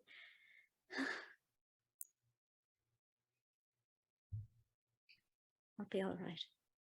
Do you want to head on head to quarters, and we can do the rest of this tour? That makes 2 briefings out of 1. And the objective of our organization was principally the salvation of Earth and all that, but also to minimize the number of briefings that is possible in this lifetime. Nah, let's get through it. All right. Well, let Clap, me clap. know. Yes, I think that meeting other community leaders would be a good start. Perfect. Well, Pooja, is the field here, are there dwellings or they're like mostly resource based things? this is more like a marketplace kind of setup. Okay. It's not a living situation. You see that like people spend a lot of time here, but it is a community place. Okay. Anybody else? Got it. Wolf is going to ask, are there any gene therapy clinics in the works or in the plans for this place? And Nia like spears you with a look that like gene therapy was a lie. Good. And it is not a lie that we will ever perpetuate here.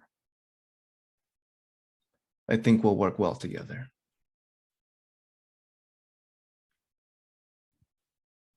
Like shakes it off. I'm sure you're tired, but let's show you to your quarters and then we'll set up a meet with some of the other groups. You've seen some, but there's someone in particular I think you'll be very interested in meeting today. And she leads you out. When you get out of the Superdome on the other side, it's a lot less polished. There is much, much more like people are making do.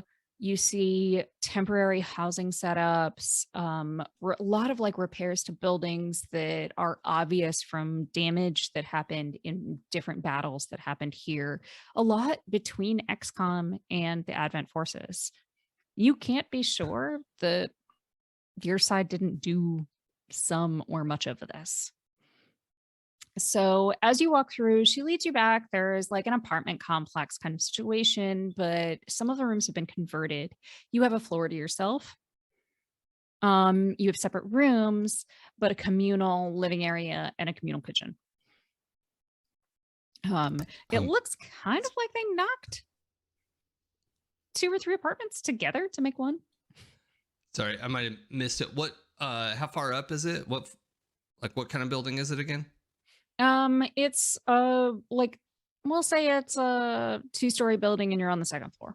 Okay, like mostly brick or more modern or like concrete? Yeah, it's mostly like brick and concrete. Okay, cool. Thank you. There's not, it doesn't have a lot of character going for it, but it'll keep the rain out.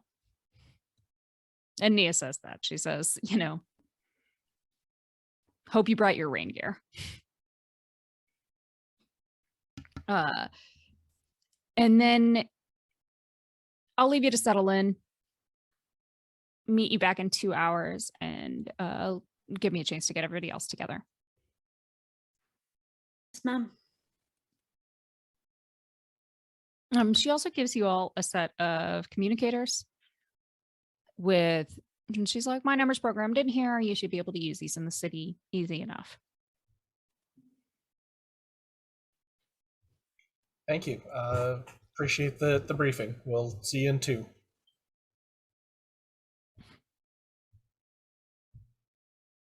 And now you're alone in your space.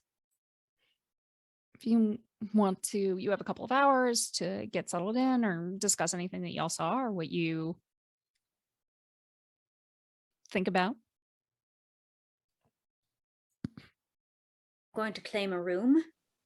I'm going to start surveying the roof and I'm going to inventory what we can do to start to weather sealing at any point. Like establish space, clear the floor, and then figure out fixing things, doing stuff, job stuff. Okay. Anybody else? So are you looking to make it more defensible or just to make sure that we're not going to get a weird... I think they have the little doors and corners by habit, but if we're talking about needing rain gear, sort of the first thought is a combination of, well, I don't want to get rained on and leave the place better than you found it. Our job's supposed to be, you know, the place, might as well start where we are. They're just doing things. Most of it looks like protocol, I think. Comforting. Pilot. Pooja, Mm-hmm. if it's all right, I was picturing having Valkyrie like step out of what is essentially the exoskeletal thing. I was picturing having it like fold down into essentially like a work table type of, because it's got this like advanced med kit stuff on it, and then just put the harness for the gremlin back on her back, but essentially have this like slightly mobile, sort of four-legged. It's like a desk. walk. You carry a bend the desk on your back. hips, and then you have the back. Mm-hmm. Yeah. I love that. Yeah, like the thing, it like unhooks It and gives is like a new. four-legged table that can sort of walk itself around a little bit. Is that doable? It gives a whole new definition to the word folding table. Is what you're telling me. Yes. Yeah, that's fine. Okay.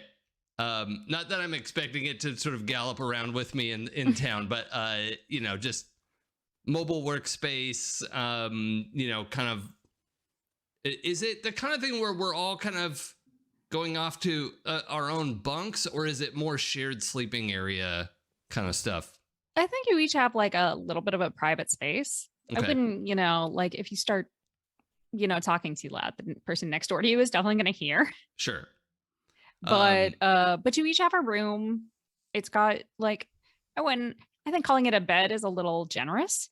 Cot. But yeah, there is a place to sleep. There is a place to hang clothes. There is possibly a place to like sit down. Mm. Not all the rooms have a place to sit down. It's the floor. A It's grungy great. old couch. No, I mean the shared common area does have like a full-size couch and like I'm not sure any of you want to sit in that chair, but it's there. Sure. Like, and there is a little dining table with mismatched chairs and stuff like that. But it's like definitely like has been scavenged from around and it's not in the best of shape. But that shared space is just for the four of us, right? It's not like a bunch of families live in this space. Okay. No. So yeah, I'm gonna get my little walker table set up and like put a little, I'm just doing things like to set up a basic lab, like signal repeater up, but in the window, like trying to like figure out how to stick that to brick is a whole adventure. And so I think from Valkyrie's room, you can hear just a little, like some light power tools and just all the stuff you would expect a tech nerd to be getting about. Or like, oh yeah, cots. I guess I should figure that out before it gets dark, but that's not the first thing on my mind. Awesome. And Wolf, what are you up to? Wolf is on the roof, and he's kind of just checking out the lay of the land. He's thinking about sight lines. He's thinking about if something happens, what's the best way to defend the perimeter? Where are our weaknesses? But the big thing he wants to check is, and this might be a roll or something, but he wants to know how far are the nearest clutch of lost? Are there any? You cannot currently sense any. Okay. You get the impression that you're in a city center. You're in the epicenter of the reclaimed territories. Right. So you would actually be really surprised if there were any lost here. Right.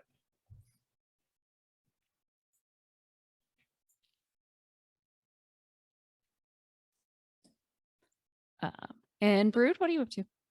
I go ahead and I just do a quick setup of my space. I'm not carrying a bunch. I don't have a lot to set up other than, making sure that the basic cot's going to hold me and, putting my gear in a convenient place. And then I'm actually going to tour and track down each of the squad mates and ask them what boils down to what were your first impressions.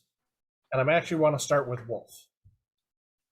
So I think I track you down on the rooftop, and I can, like, I don't know about the lost thing, but I'm checking what, I can see what you're checking in terms of like figuring out sightlines, all that sort of stuff. And I just sort of, I assume you can kind of sense my presence or hear me as I come up on the roof, and I just kind of say, so what are your first thoughts?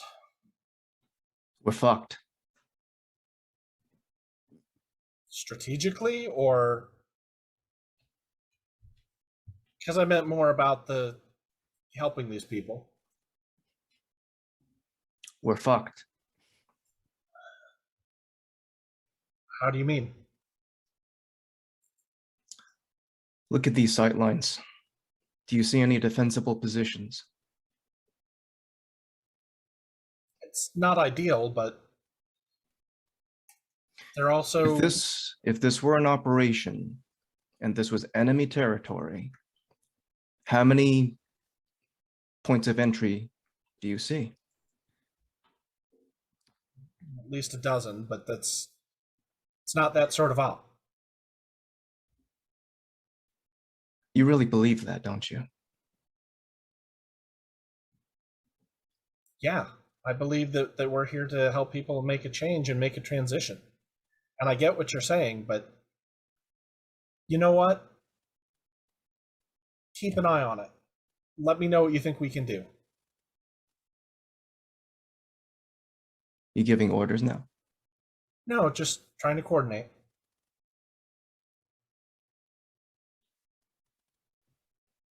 I'll leave you to it. And I will go find the next person.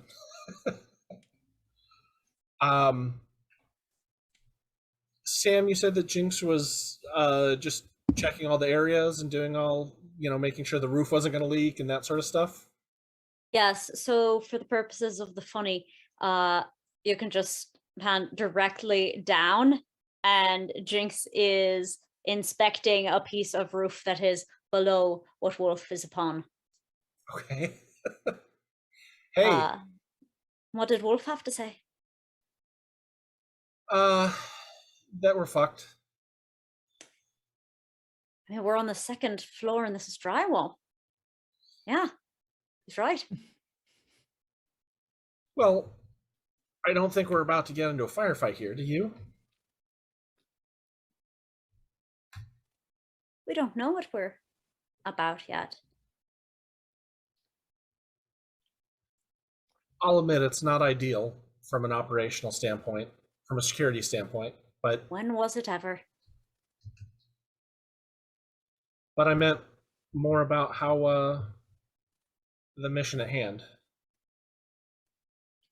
What are your first impressions, from what we've seen and the general vibe? May I make a focus roll for general vibe? Yes. Yes, you may. It's our first roll of the campaign, people. There are dice in this thing. Don't mess it up.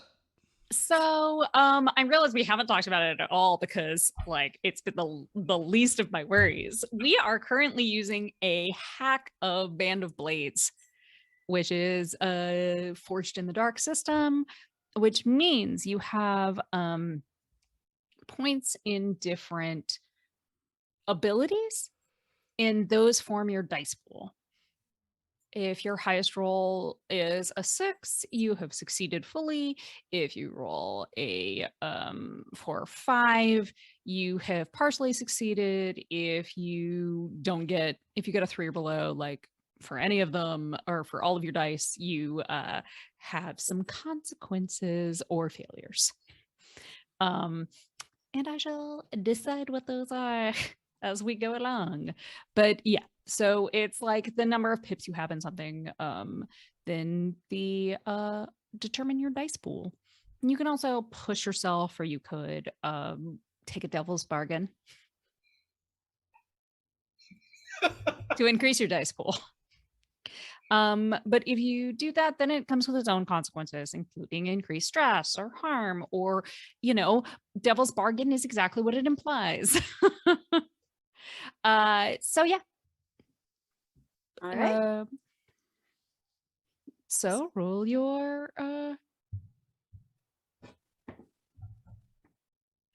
That's a 3 from me. Okay. So you get an overwhelming sense suddenly of fear and panic. And just as this crashes into you, I am going to say you take 1 stress from that because it is not particularly what you were expecting. from this area that didn't actually seem to have that many people in it in your general vicinity. But this came across like it was so strong. It was like somebody screaming directly inside your ear. And right as that happens, all of your comms go off.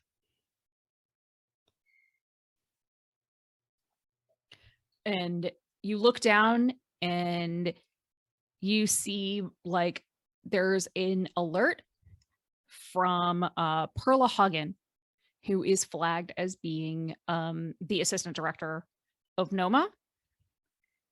And it is a high alert for an evacuation of a building quite close to yours. You look at it on the map and very nearby you, because a clutch of chrysalids has hatched.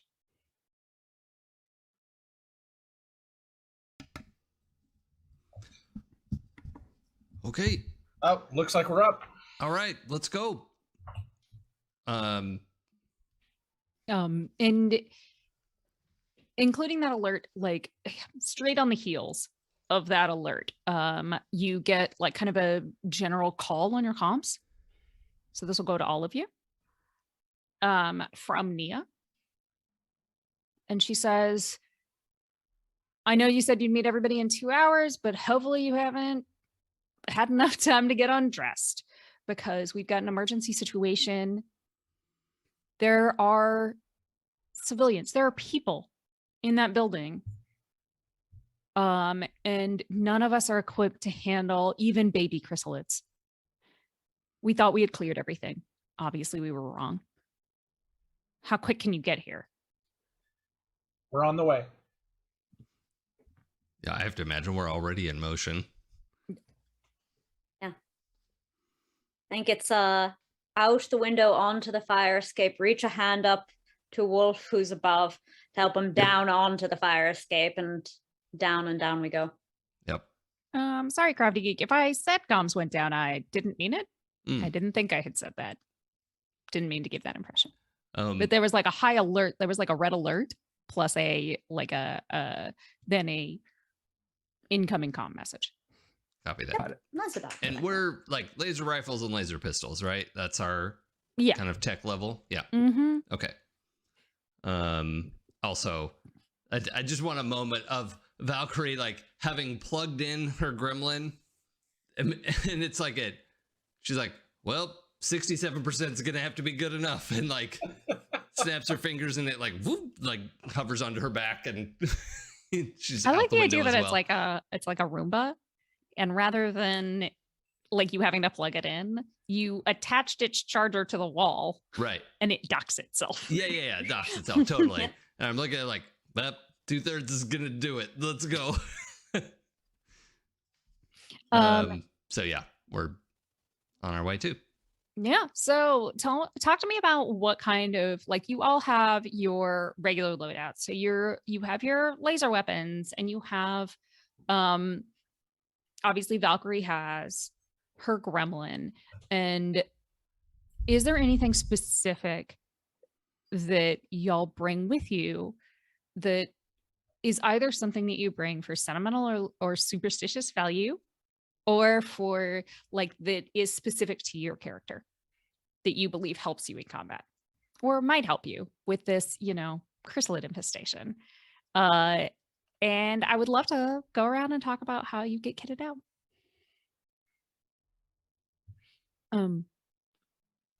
Please, for God's sake, don't make me go around again. No. I think mine's described. I've got the medic vapor stuff. That's whatever we're calling that. That's loaded into the gremlin, and general. It's like a hypo. Yeah, whatever the hypo spray. We get it. You vape. It's medicinal vape for medicinal purposes. It's medicinal. Entirely. Yep, they all are.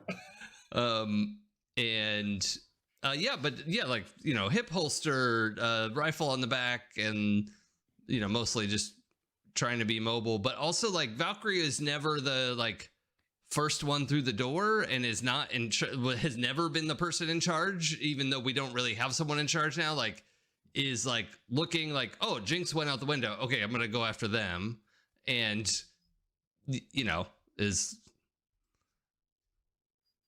yeah, that's Val. Okay. And So I actually had a question, because we're doing this as kind of a hack of a system that is much more medieval technology, I guess, or Renaissance technology. steampunk, yeah. So for things like load and utility, they've got things like musket, pistol, things like that. I didn't know exactly how we were translating those over. So I assume Well, your base weaponry is going to be, like we said, laser weapons. If you had like an in with the armor and you were like, man, please, like, I really feel like my character specifically, is there a reason that you would have taken magnetic, like a magnetic rifle instead, and that you had the in to get it? I'll allow it. But yeah, like in terms of loadout, you've all got your base weapons, and your Okay. base, I would say, like Brood and Wolf have base armor, but Valkyrie and Jinx wouldn't necessarily, because they're not supposed to be on the front lines. So you would probably have light armor.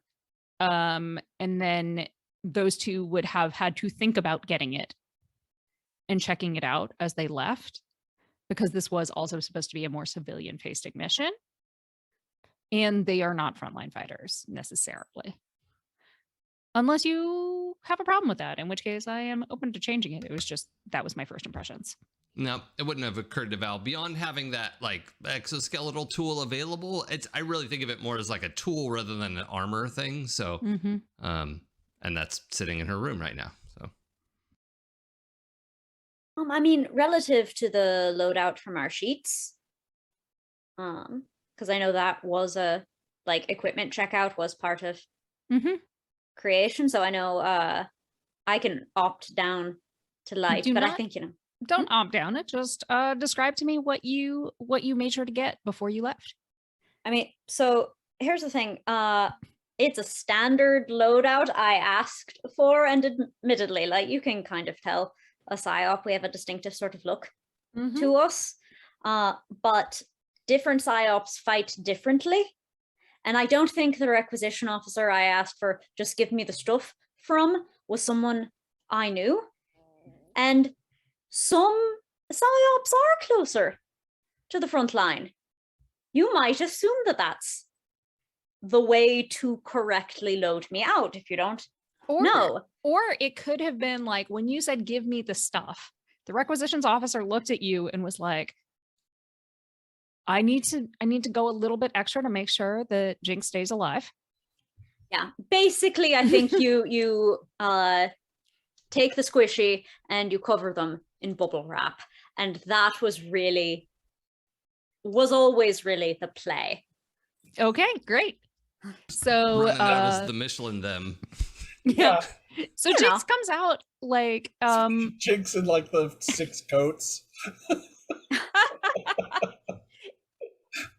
so yeah, Jinx has a medium armor setup. A little more covered than you would necessarily expect them to be set out for like more of a reclamation mission. But you can tell it was given with care. Brood has to use the terminology of the game, a normal load.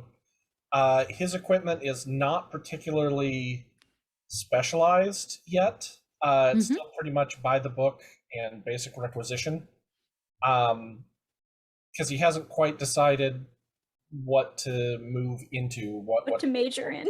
Yeah. I'm still auditing a bunch of classes. Yeah, he's still doing his gen ed requirements. Yeah. Oh Lord. We're still waiting for that 3 kills to promote. Yeah. Oh, it's cool. Shoot straight, don't die. Yeah. Although in the game, the one I made off of this did go the right direction for me, the path that I wanted it to. So I was happy about that. So yeah, I think that he just grabs all that, and he still has like the whole like the repair kit and the soldier's kit and everything that just comes along with him for the full load, and grabs a helmet which he doesn't often wear all the time, and tucks out, like, rips the ball cap off that he wears a lot, and then grabs the helmet and runs out with all his gear. I have to ask, since you've mentioned it now, what design is on your cap normally? It's also like the gray camo stuff, and then it's got like the Velcro patch on there, and until recently it always bore the sigil, which, sorry, I don't know the lore enough to remember exactly what it was, but like the little logo. Mhm. A little sigillo confido. Yeah, exactly. But that's currently off, and it doesn't have anything on it right now because he's trying to maintain a low key. You also know, I'm going to say, that he has a ton of these hats. Like, he buys them at job lots because he tends to give them away to people, mostly kids. Oh no, with just like the flare over the eyes a little bucket. Because they're small and you're not. Like it. Like it a But lot. also, it used to give us an opportunity to, bop the cap down over your face in a loving sort of way. Definitely loving, definitely, Yeah. not tasing you. Taking Totally shit no out of you. bullying going on here. Never. And great. And Well, tell us then- about your sword. Yeah, I mean, really, just describe the sword to me in great detail. Tell me sword things. Wolf had a long conversation with the armor smith on the Avenger, and basically it came down to he didn't want anyone to work on his weapon, and he just wanted their forge. And so we see the first reveal of his updated sword. It used to be just cobbled together from old pieces of an ion sword, and you could see the exposed piping, and it would flicker in and out. It was very unstable. He now has the updated, not quite an ion sword, but almost the next level up, where it's very sleek. At first glance, it just looks like a long, smooth katana, but when he flicks it on, it's coated in just blazing hot blue energy, and he's now wielding that as he's taking position with his squad. And this is the first time he's had to train himself to not just run ahead on his own. And for the first time, he's having to pause and think about how to move as a group. And this is like the first time in a long time. Is it the type of thing that would sizzle if it was raining? Absolutely, it would be sizzling. There's steam and there's the hot kind of So sound. we're definitely adding this into the setting that as y'all step out of the building, well, step, run, whatever. There is a light sprinkle coming on, like kind of a misty, like, oh wow, the humidity hit that point where like it's indistinguishable from rain. And you do hear that sizzle of wolves from Wolf's Blade. Oh, thank you for this. Thank you for this gift you've given me. Not even a sarcastic gift. So, Can I make just one suggestion? I know we're just about at time here. Mhm. But I think that we maybe instinctually form up the way we normally would, but there's no middle section right now because there's no sunshine. Sunshine is in first, yeah? Sunshine is at the front. Right. Yeah, So like Sunshine was a grenadier. I was thinking if we were like in the V formation, we don't have a point. Yeah. Yeah. That's Yep. where he's supposed to be. Yeah. Yeah. So then I think that puts Jinx to one of the long ends of the V, behind Valkyrie, just like sort of staring at, focusing on that so they can try to put their attention toward weird psi things and just not focus on where go, just follow big exo suit autopilot as they move so they can sort of sigh a little bit, trying to sense chrysalid nonsense. One possible adjustment to that, it might make sense if we have Brood and Wolf as the fronts, and then Jinx and Valkyrie. I think it would make sense. I think at other times it even was what happened. Yeah. I But think this this time- doesn't go the smoothest Okay. because No, yeah, that's true, because in other times Valkyrie, you know, would like when have you let other perfectly- people get behind other people, get behind other people. I think it was that for a moment. Yeah, The fall in was not smooth yeah. because I don't want to follow Wolf this time like I did before. And in normal cases, Valerie would be second, like right behind Sunshine, because you know, I'm good. Like I can cover. I'm like the Swiss Army knife. You know the Mhm. yeah. So you've kind of got right now. Brood is the one in point. It sounds like, and Kind of accidentally. yeah, yeah. But there is like this little bit of hesitation. There's this little bit of like, oh shit, this isn't working how it's supposed to be working. Not But you the do manage well-oiled it. Like machine. you were there, you're in formation, and you are headed to the danger zone. And it's not that far. It's only a couple of blocks, which is incredibly surprising to all of you because there are so many people not that far away. And you see people evacuating. There are people helping other people out. Like it's in a way a little bit heartening to see, but they're also not nearly fast enough. You've all fought chrysalids before. You know how bad this can go. So it's an imminent emergent situation. And right as you get there, you hear from inside the building the sound of like wood breaking and a scream. And that's where we're going to end today's session. Hey. Ding dang it! I see what you did there. Learn I from the don't see. best. I won't see for another week. No.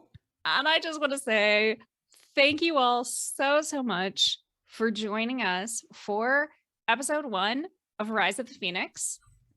I had fucking amazing group of players, and I'll have them I'll say goodbye to you. I have been Pooja, your GM. You can find me on Twitter at LADesi Girl. That's LADESI Girl. Pretty much all the other socials on Forgotten Saves. I also play RPGs occasionally on Happy Jacks RPG and regularly on the podcast 12-Sided Stories. So if you want to hear more from me, you can join us there. And let's start with Brood, Nick. Hey everyone, I'm Nick. You can find me on Twitter at Sungrowler. If you were in the chat, you'll see that that's also the chat handle that I use here. You can find me, of course, on this show, and then also occasionally on Happy Jack's RPG podcast or video cast or whatever it is. However you decide to consume the media, that's on you. But I am there in many games, and I've talked too long, so let's move along. Joe? Hi, everyone. I'm Joe. You can catch me occasionally at Happy Jacks, or if you want to stalk me on Facebook, I'm writing about mental health and race issues and Star Wars and geeky stuff all the time. I'm currently going back to school at 40, and that's a fun trip that I talk about sometimes. Feel free to find me if you can. That's the challenge. I'm not going to tell you where to find me. So if you stumble upon my socials, you deserve to be there. Should You win That's the me. Where's Waldo of socials. should There you should go. I tell him that his No, Twitter's don't tell above him. his head? No, okay. I won't Nobody say will anything. ever know where to All right, find I won't me. say anything. I take my private life very seriously. Yep. Okay, You need and help, and if you can find him, you can call. and Sam? I'm Sam DeLab. The DC on my investigation checks considerably lower because you can find me as a role-playing performer, variety streamer throughout the Twitch internet. My schedule for which is now updated on my Twitch about page, twitch.tv/Delevely, DELEVE. That has everything I'm doing regularly all week, all of my one-offs. I announce on Twitter at Tchaikovsky, ChaiKovsky. Particularly of note, I like to call out that the Tiltify for the Equality Texas charity stream fundraiser that I started this morning is still up and will be up throughout the weekend. And has continued raising money since I last opened that tab. Geez. I don't know if y'all do link permits. Yeah, could you, Jason? I think if you drop a link in there, either it'll let you or Dorco Canada can let it through. Perfection. Let's see if I get Please, banned. please, but there we are. yes. In chat. Also, I will be continuing to fundraise for trans rights in Texas throughout the weekend, including tomorrow during Power Play on Q times at 5 p.m. So everything else, go check out on my schedule. But those are two things that I want to shout out because it's important right now. Yeah. Y'all get on that. Trans rights or humans' rights? Absolutely. XCOM says trans rights. XCOM says trans rights. It's probably okay, says trans rights. We all say trans rights fucking matter. Gender affirming healthcare for teens is especially important. And Jason, on that note, sorry.